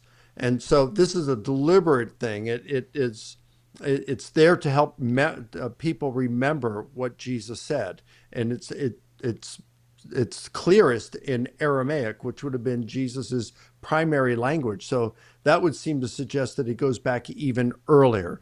So it's early, it's embarrassing. You have Jesus predicting at the Last Supper that they're going to drink, it's like as they drink the wine and eat the bread, it's to represent of his body that's been broken for them, the blood that he has shed for them. So he's predicting his death there as well. That's just in Mark. Then in Matthew and in Luke, you have the sign of Jonah, right? So, and then in John, you've got Jesus saying in John chapter 2 about destroy this temple and in 3 days I'll raise it. And his disciples after his resurrection understood that he was talking about the temple of his body. So not only is it early and embarrassing, it's rooted in eyewitness testimony because you're getting it there closely affiliated with Peter and John and Matthew. And you have multiple independent sources there. You have a motif that is prevalent amongst all four biographies of Jesus. This is some of the strongest type of historical evidence one can ask for. So yes, it seems very clear that Jesus did predict his imminent death and resurrection. Now, here's an argument that I came up with 20 years ago that I called the Islamic catch-22 argument. Jesus predicted his imminent death. Okay, I just gave several reasons for thinking that he did, without assuming that the Bible is divinely inspired, without even assuming that it's even generally reliable. I just took and applied the simple criteria of authenticity, several criteria, common sense criteria that historians would use. Even general historians use these criteria. And you can conclude that Jesus predicted his imminent death. Now, either Jesus died an imminent death as he predicted, or he did not. If he did not, well, that would make him a false prophet. And that would expose the Quran as mistaken, because the Quran claims to be the exact words of God. On the other hand, if he did die, as he predicted, an imminent death, then the Quran is mistaken, because as you pointed out in Surah 4, it says that he didn't. God only made it appear that way. In either sense, the Quran is mistaken. Yeah, and if you toss in the Islamic dilemma there, in other words, if Muslims want to doubt that Jesus said these things in the Gospels, well, Allah orders us to judge by the Gospel, and so why would he be telling us to judge by a corrupt book? But yeah, this is just insane. So you have Jesus all over the Gospels predicting that he's going up to Jerusalem, where he's going to die. This is all over the place. It's straightforward claims by him, and it's in parables, and it's the reason for instituting communion, and so it's all over the place there. You have multiple independent sources. You mentioned that. Got multiple independent sources. You have our earliest actual source material in the New Testament. It's the 1 Corinthians Creed, which tons of scholars date to within 2 years of the crucifixion, and it proclaims Jesus' death for sins and his burial and his resurrection. And then you have sources outside the New Testament. You have obvious eyewitness testimony contained in the Gospels and the Book of Acts.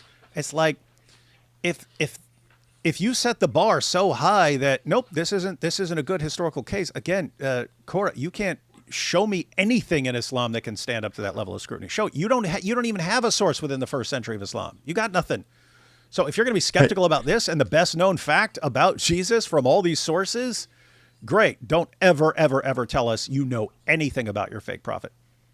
Hey, let me throw in something that's pretty cool. So last year, I got to meet and become friends with a New Testament scholar named Tom Schmidt, and he's a pretty cool guy.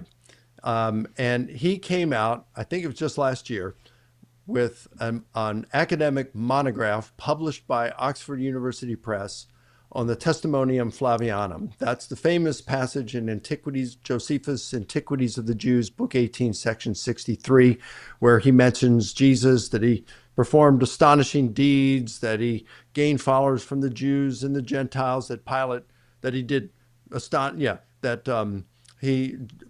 the instigation of the leading men among them, the Jewish leadership, that is, that Pilate crucified him, and that his disciples reported that he appeared alive to them later. Now, over the years, Josephus scholars and New Testament scholars as well have debated on how much of the TF, Testimonium Flavianum, how much of the TF is authentic and whether it's authentic at all. Now, back in the year 2000, 2001, I communicated with Louis Feldman, a Jewish scholar. He's since deceased, but he was the foremost Josephus scholar in the world at that point. And I said, hey, of all the Josephus scholars, how many of them, what percentage of them do you think would say that the TF, that Josephus did not write any of it? And he said, maybe at most 1 out of 3, maybe it could be 1 out of 5. He says, most people by far think that Josephus mentions Jesus there. It's what he does, said about it. And he said, I like what John Paul Meyer said. So John Paul Meyer gave a toned down form of that. So he didn't think that he mentioned resurrection, but he thought that he did mention the death of Jesus, and Feldman did as well. Well, here's the thing. Tom Schmidt argued in this monograph, and it's received some pretty good reviews so far. He argued in this monograph that TF that has come to us is essentially what Josephus wrote. He just said the tone that Josephus is using throughout, it's neutral. It's not positive. It's not negative. It's neutral. But here's what I think is pretty cool. It's Josephus's sources, who he had contact with. Now, he gives evidence that Josephus he knew James' family, right? Like James? Nope. But Wait, you have an idea. I remember hearing about this several years ago, and how they're connected to where they knew like people who would know, but I forget now who. Yeah, this just came out last year. So he personally knew Ananus II. Ananus II was the high priest. Yeah, no, I've heard this. Yeah, who put James, the brother of Jesus, to death, and as a result, he was deposed from his high priest office. Okay, so Josephus personally knew Ananus II. Now it gets even better. Guess who Ananus II, guess who his father was? Ananus I, mm-hmm. or also called Annas. Mm-hmm. He was the former high priest that after Jesus was arrested, they brought Jesus to Annas's house to be interrogated, according to the Gospel of John. And according to Mosaic law and the priesthood customs, the priest, Jewish priest, had on Passover, they had to be together as a family in their own house to celebrate Passover, which means that Ananus II would have been there. No, he would have been a teenager. He would have been a teenager in the house the night that Jesus, after being arrested, was brought to that house, and Ananus's second father interrogated Jesus. But there's more. Guess who Ananus II, guess who his brother-in-law was?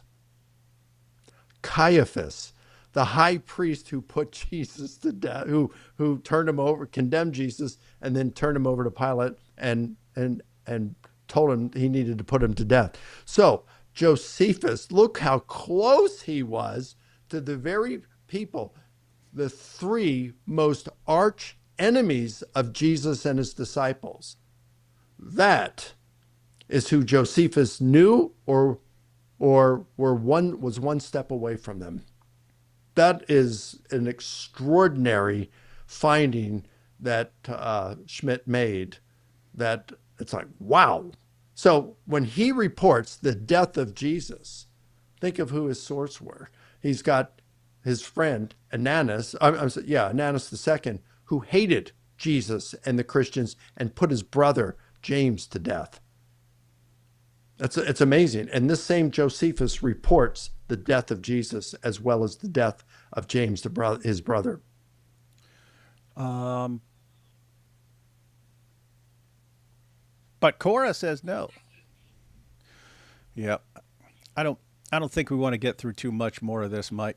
This is frustratingly dumb, especially when there's stuff out there that people could research, like what you're talking about. And we're getting proof beyond a shadow of a doubt. Oh, my goodness.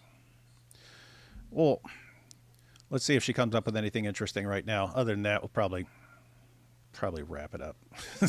Allegedly, or would that be 500 testimonies from Paul specifically? Because Paul, when he claims 500 eyewitnesses, he is the only person who makes this claim. And to that fact, we don't have all of these individuals' names, right? So I'm asking, would that be 500 sources or one source? So I'll just chime in. Well, something that I find interesting is you can say like 500 or one sees the 500, see Jesus, whatever, raised from the dead. The fact is like there is eyewitness accounts, but here's even like the bigger thing is like it's not just in the Bible, and it's not just with these scholars that we find like when we just Google, who saw Jesus, who wrote about Jesus. There is still documentation coming out today about people, archaeologists finding Old Testament like journals and stuff written on stone tablets claiming that they saw Jesus after he rose from the dead. There was one discovery just a few years ago, actually, that, and you can look this up afterward, like people are still discovering real people, like eyewitness accounts on tablets, on stone, on whatever it is when they do digging on archaeological sites in the Middle East. And so, again, you can look that up afterward. And I'm not sure what she's talking about here. It certainly doesn't, I can't think of how that relates to Jesus' crucifixion. Yeah, I'm not sure either. Yeah, but I think that that's just so true because that's such an outside point of view, right? You can say 100, 500, etc. I do want to touch on that because I did want to mention data outside of the Bible as well, but I wanted to emphasize on the Bible first, just because that's something that will unite the four of you guys. You all accept the Bible, right? Should unite you too, Korra, because your God affirms it. So I wanted to touch on that first, but it seems like there's really not much of a response in terms of whether or not it's one source or 500 sources. But even if, like, let's say it's one source in this instance, it's Paul saying that 500 people attested to this. You still interested in this? They're kind of going down a rabbit trail. No, I know one other. I asked for the link to this last night. There is one other thing I'd want to point out where she makes an egregious error.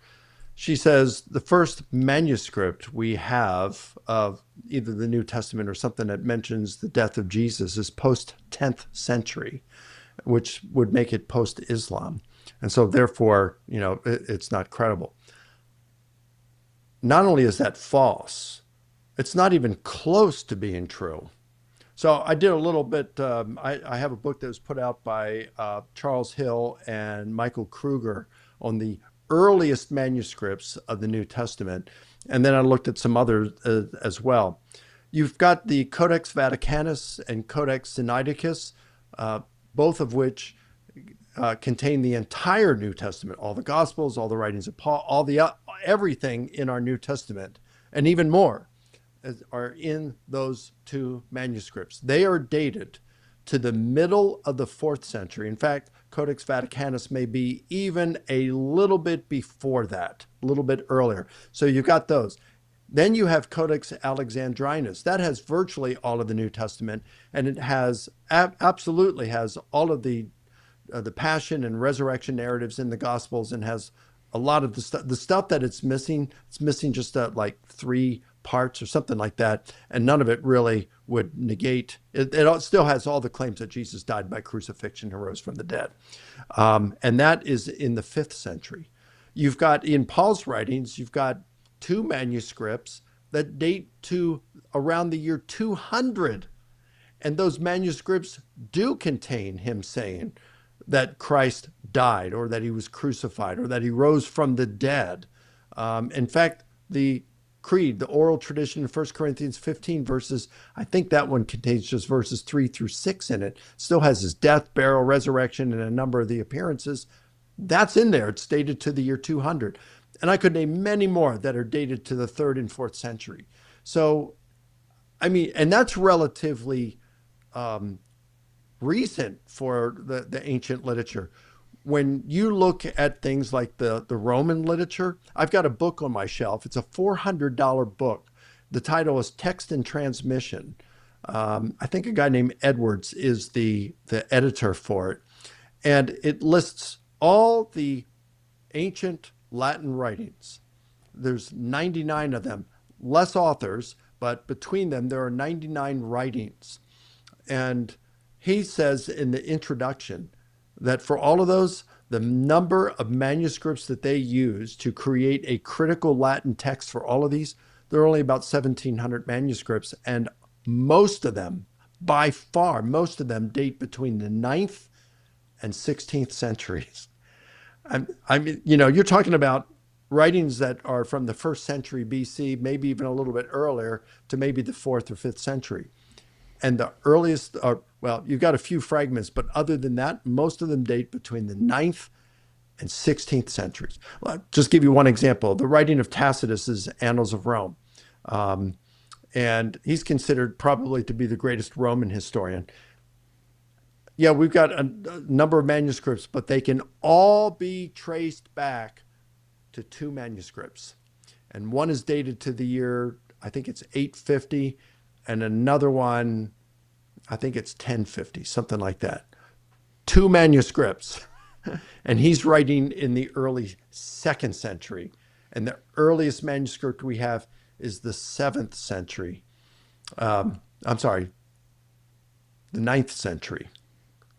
And that's for our greatest Roman historian.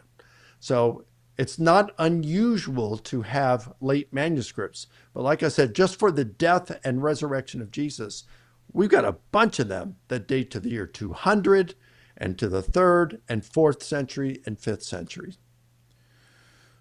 And you've got Tanya here saying, what if you coordinate a debate between Dr. Licona and Korra on the resurrection of Jesus and you moderate? Yeah, that would be funny, but there's no substance there. It would be someone speaking really fast and spouting complete idiotic nonsense. And then, yeah, the only way it works is like just like we were doing here. You have to pause after every half sentence she says to correct all the blunders and so on. So historically, she doesn't know what she's talking about. Methodologically, it's just a disaster. Factually, getting things all wrong, but saying things really fast. And oh man.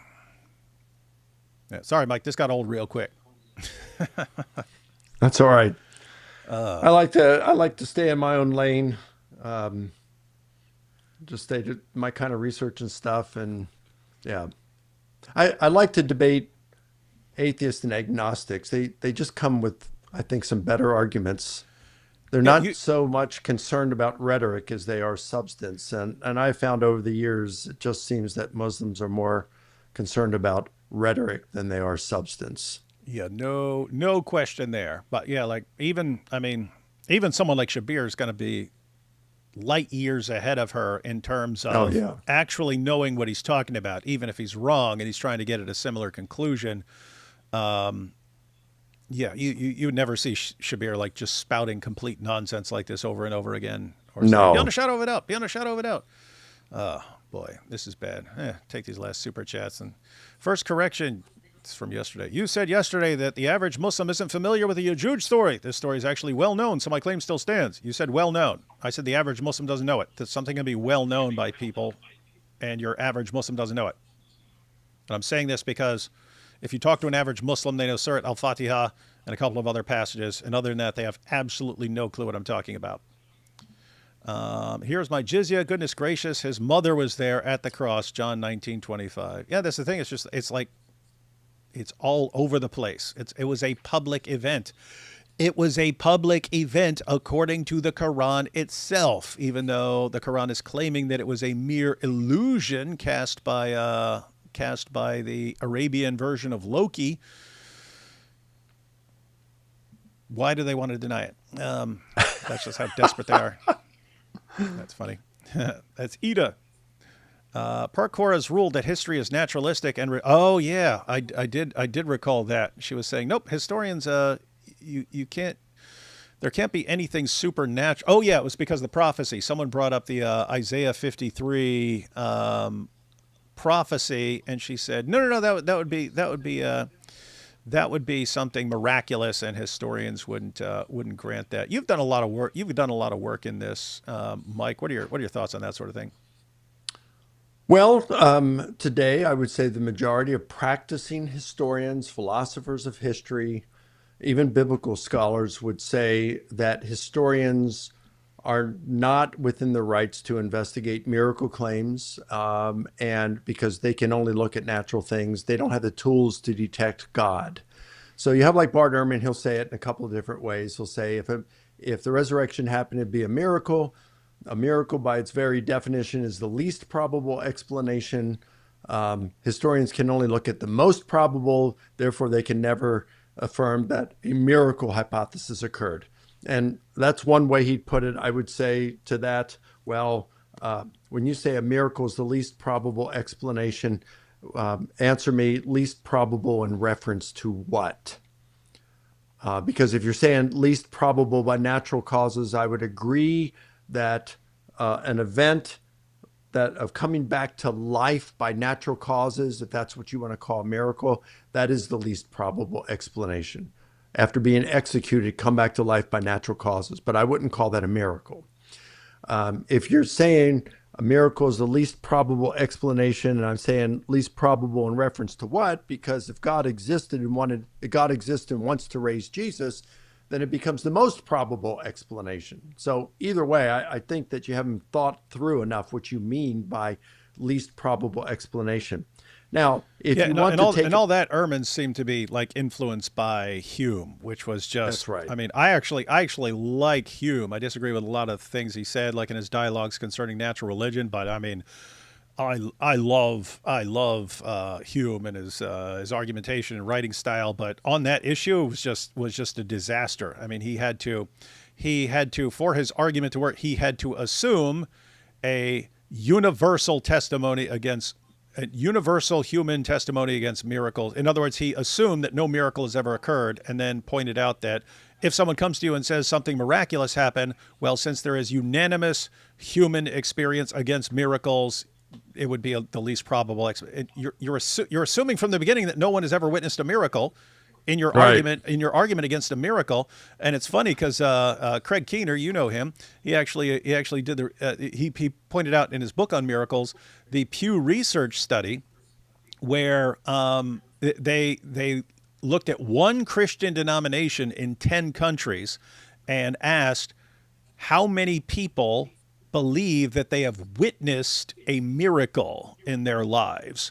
And they were over 200 million. One denomination in 10 countries, 200 million people believe they have witnessed a miracle. And if you thought, okay, what about all denominations in all countries? You're probably going to be over 1 billion.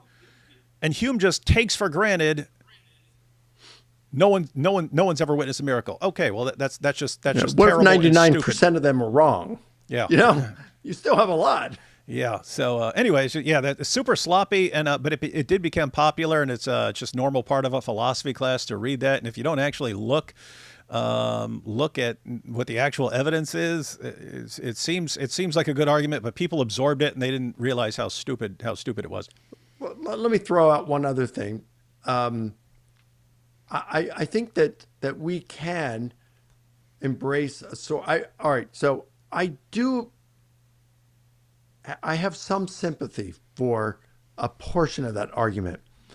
I do think that historians may be outside, or probably outside of their profession, to identify God as the cause of something, because we as historians, we don't have the tools to be able to detect God. I mean, we could affirm something and say, personally, we think God is the cause. That makes sense.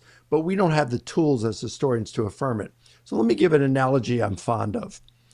Let's say that astronomers have identified a comet that's on a collision course with the moon.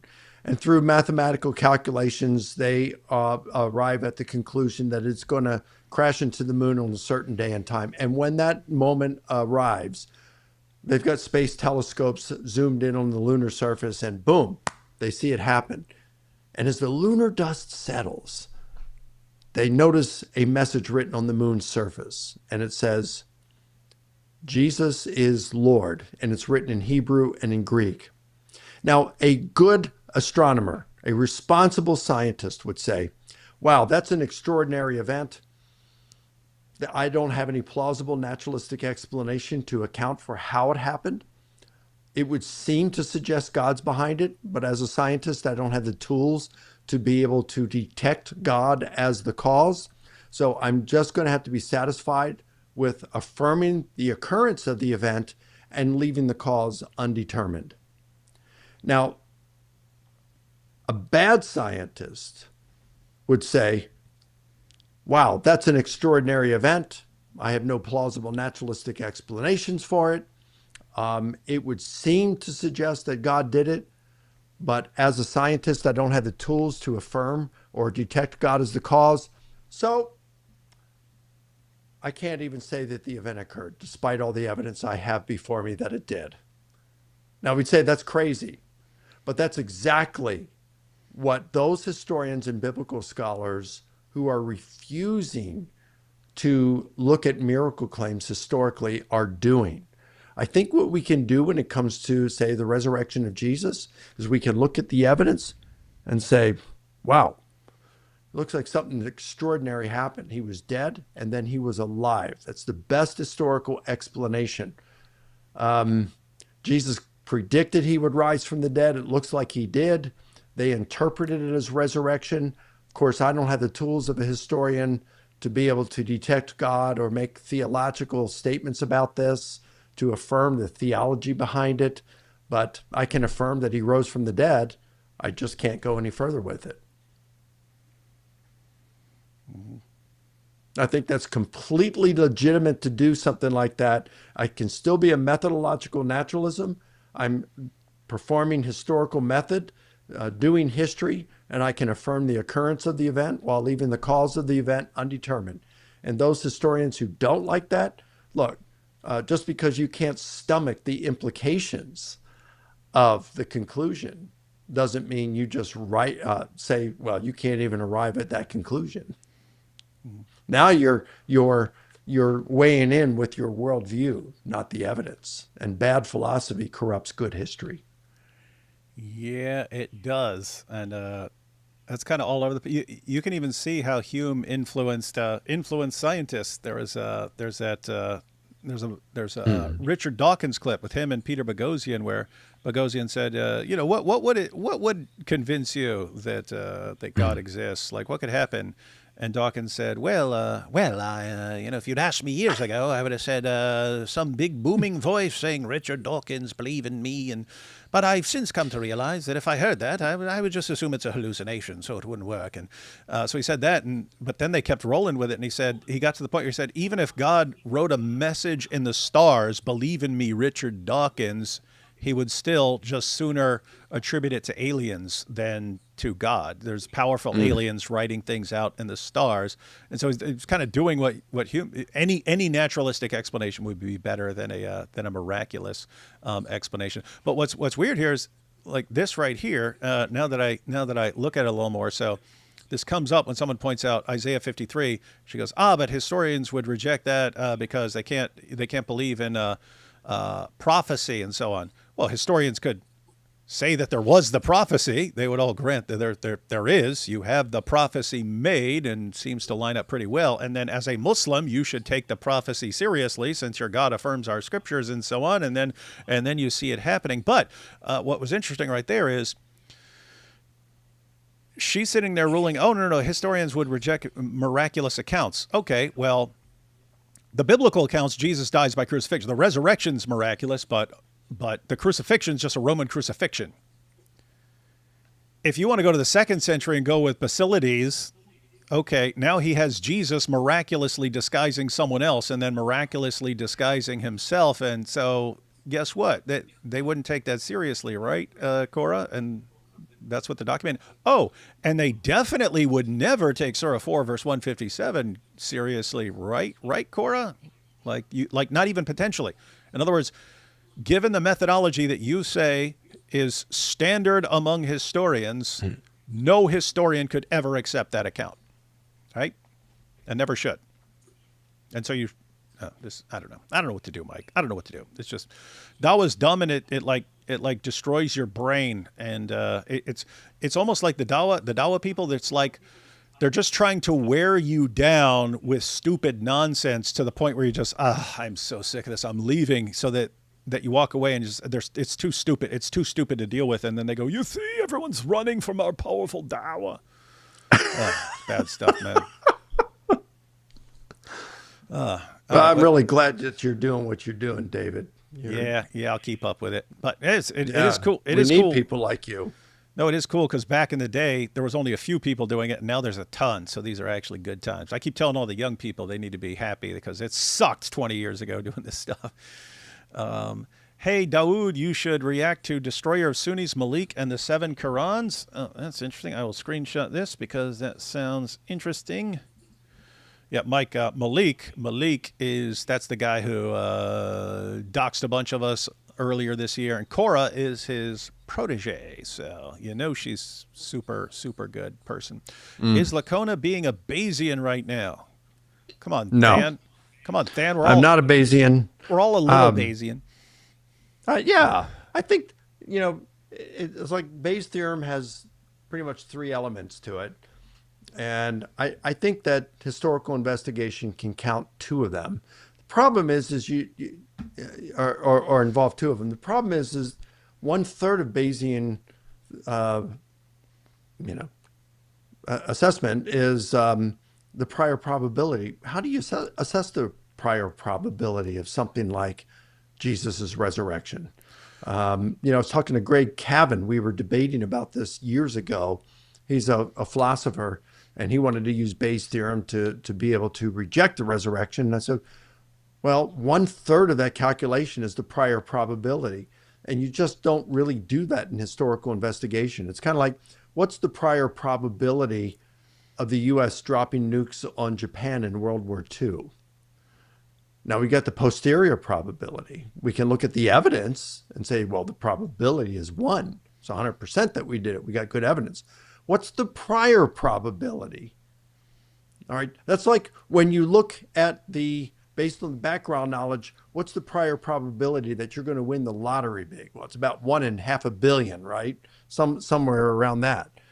So what's the prior probability of the U.S. dropping nukes on Japan in World War II? How do you assess that? How do you assess in science, what's the prior probability of strings? Do you want the answer or not? Yeah, go ahead. Because it sounds like you just want to ask 700,000 questions about the prior probability. Yeah, well, he acknowledged later on, we had lunch together. He said, I don't know how to answer that. The thing is, how do you assess that when it comes to the resurrection of Jesus? You have to know that God exists and wanted to raise Jesus. Well, as far as Bayesians are concerned, and there are different Bayesians and so on, but generally a Bayesian is going to say that your prior probabilities are kind of your own business, based on your background knowledge, and as long as they're not violating any rules of probability, like you can't have you can't have probabilities adding up to more than one or something like that, or and you shouldn't make something zero unless it's just absolutely impossible. But in general, your prior probabilities are kind of your business. They're way more concerned with how you update your probabilities as new evidence comes in. So it would kind of be a separate issue. You would basically be discussing with someone about whether their prior probabilities that they assign are reasonable. Like how are you assigning that low a probability for that? Does that actually make sense? But yeah, the Bayesians are actually like it's the mathematics. It's okay. If you're starting with this and you do the math, then do you update your confidence level correctly as new evidence comes in? So that's kind of the the Bayesian part of it. You would kind of argue on the reasonableness of the prior probabilities separately, because that's not the Bayesian part of it. But ultimately, then if you're leaving up the prior to the individual, then it's subjective. That was a problem that. Yeah, no, your prior probability can be subjective. The updating of it, that's mathematics. So if you just assign some prior probability to something happening and says 0.0000000, and you just said it's a million, a million zeros and then a one, as long as you were to update it. Keep in mind, that's not the Bayesian part of it. That's you assigning a really low prior probability to something. The Bayesian part of it would be, okay, now that you have that, what does the math show about how some bit of evidence would affect your confidence in that? In other words, you could say, hey, this new evidence shifts it just a little tiny bit, as long as you update it appropriately or something like that. Then, oh, and by the way, I mean, given how much certain evidence would be expected given the truth of a hypothesis, but not on other hypotheses, you can actually overwhelm really, really, really, really low prior probability. Someone can say that's very, very, very slim. Okay, but this new evidence, this new evidence here only makes sense in light of this hypothesis and has an extremely low probability on any other hypothesis, and therefore, bam, it shifts it. Well, you could have someone who, claims to have won lottery big. The prior probability is one chance in whatever, 500 million, something like that. But all of a sudden let's say you knew this person, and they show you their bank account, their investment portfolio, and it's quite impressive. Yep. And you knew that just last year they lived in a mobile home, now they lived in a mansion. They were driving a beater, now they got a Bentley. That's just some pretty good evidence that overcomes astronomical odds against it in the prior probability. Mm-hmm. Yep. So if you said, hey, this person, my friend, bought one lottery ticket, what are the odds that he won? You say like 1 in 17.1 million. You know the exact probability. Okay. Well, now I have all this evidence, and if that evidence only makes sense on the hypothesis that he actually won the lottery and doesn't, you could still have alternative hypotheses. He's maliciously lying and he stole this money and he's just lying about it and so on. But if you think that's a really low probability based on what you know about your friend and so on, then the evidence it can shift it. It can shift it. So cool stuff. So stop hating on Bayesians, man. I don't hate on it. I just think, well, let's put it this way. Almost all historians eschew putting numerical kind of probabilities to this kind of stuff. And that's what Bayesian analysis does. They do the thing that historians aren't fond of doing. But I mean, I can understand wanting to do assign some kind of a numerical percentage to it. Oh, it's 90% probable that Jesus rose from the dead. That's kind of neat. But historians typically, it's kind of hard, and it is, you got to acknowledge it's kind of subjective to be able to put a number to it. Yeah, but you can modify it. You can modify it for comparison, where you don't have to assign any numerical probability. You just have to say you can use it to compare two hypotheses. So suppose you were comparing theism and naturalism, right? So you could have like a Bayesian argument from evil. I did my doctoral dissertation on this. So you can say the probability of the kinds and varieties and extent of evil we have in this world is the probability of all this evil is much greater on the hypothesis of naturalism than it is on the hypothesis of theism. Therefore, the evidence massively favors naturalism over theism.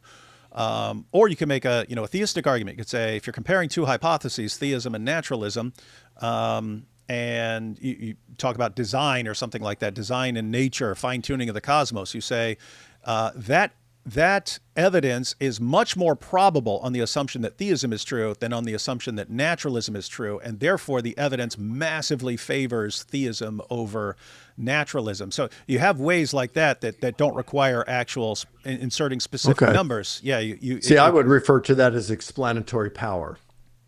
What you're describing there. Yeah, but it's called the odds form. It's called the odds form of Bayes' theorem. But you can actually you can actually calculate odds and stuff like that, but without even using certain numbers. But no, you can do cool stuff. You can do cool stuff with Bayes' theorem. So don't be a Bayes' theorem hater, man. We have Aussie Abe here saying, this is the most behaved I've ever seen D. Wood. No zoot jokes, just straight commentary. Is this what happens when there is no Turk on the screen? Guys, is an actual historian who interacts in scholarly circles at scholarly conferences and reading all papers, doing all the nerd stuff. And if I'm sitting here, but what about Muhammad and the zoot? Then it's gonna destroy his reputation. People will be like, look, he hangs out with this rabble here. How can we take him seriously? How can someone as respected as Dr. Licona associate with this psychopath? Someone even said it. That was funny. Then we have this is not. Let me tell you about David being a psychopath. When we met David years ago, and when we all lived in Virginia Beach and our kids were growing up, my wife and I said several times that we trusted David so much that we would not even hesitate to leave him in the house alone with our kids. And that's how much we trusted him. Now, of course, we hated our kids, but no, we would have trusted him enough with our kids. So we love David and Maria. You're ruining my reputation as a psychopath, man. I want people to be terrified of me at all times. Last two here. This is not on topic, but I have important info for you. The Serbian Orthodox Church has an unofficial price list for their services. It's all over their media sites. Google this stuff. I got to worry about those guys, man. And then last one. That story is well known by Muslims. They don't know anything about anything, Nordine. They don't know. So quit being obsessed.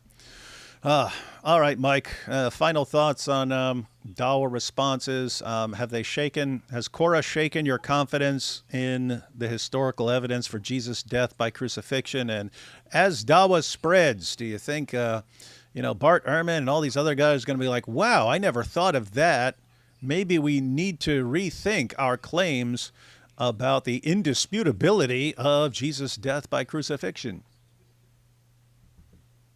No, I don't have any concerns that informed people will fall for this garbage.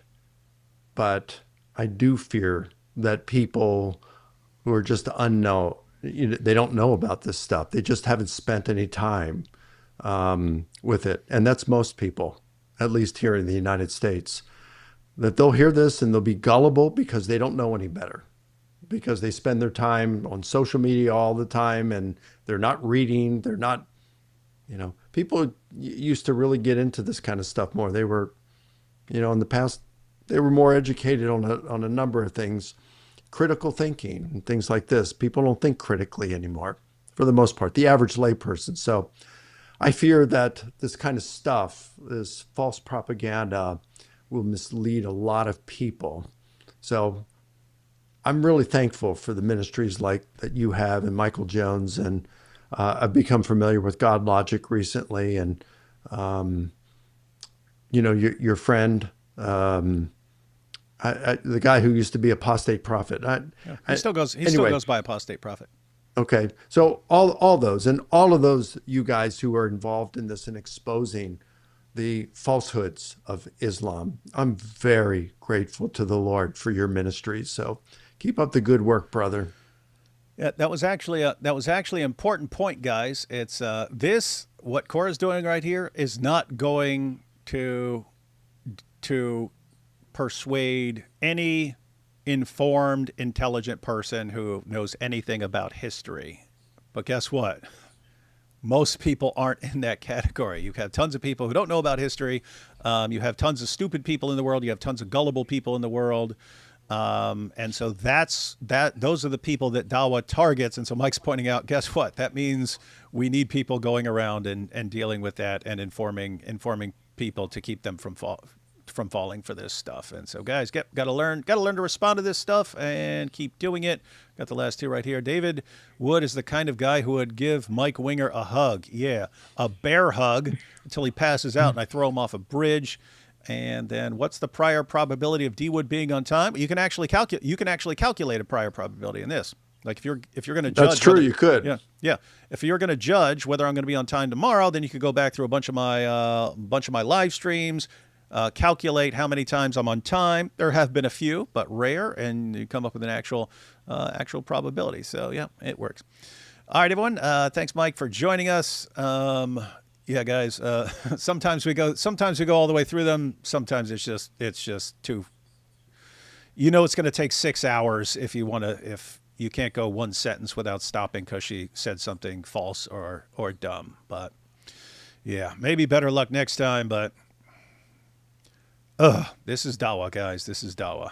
All right, I'll be live with Hatun at 8 o'clock, so 37 minutes. Catch you all over on Hatun's channel.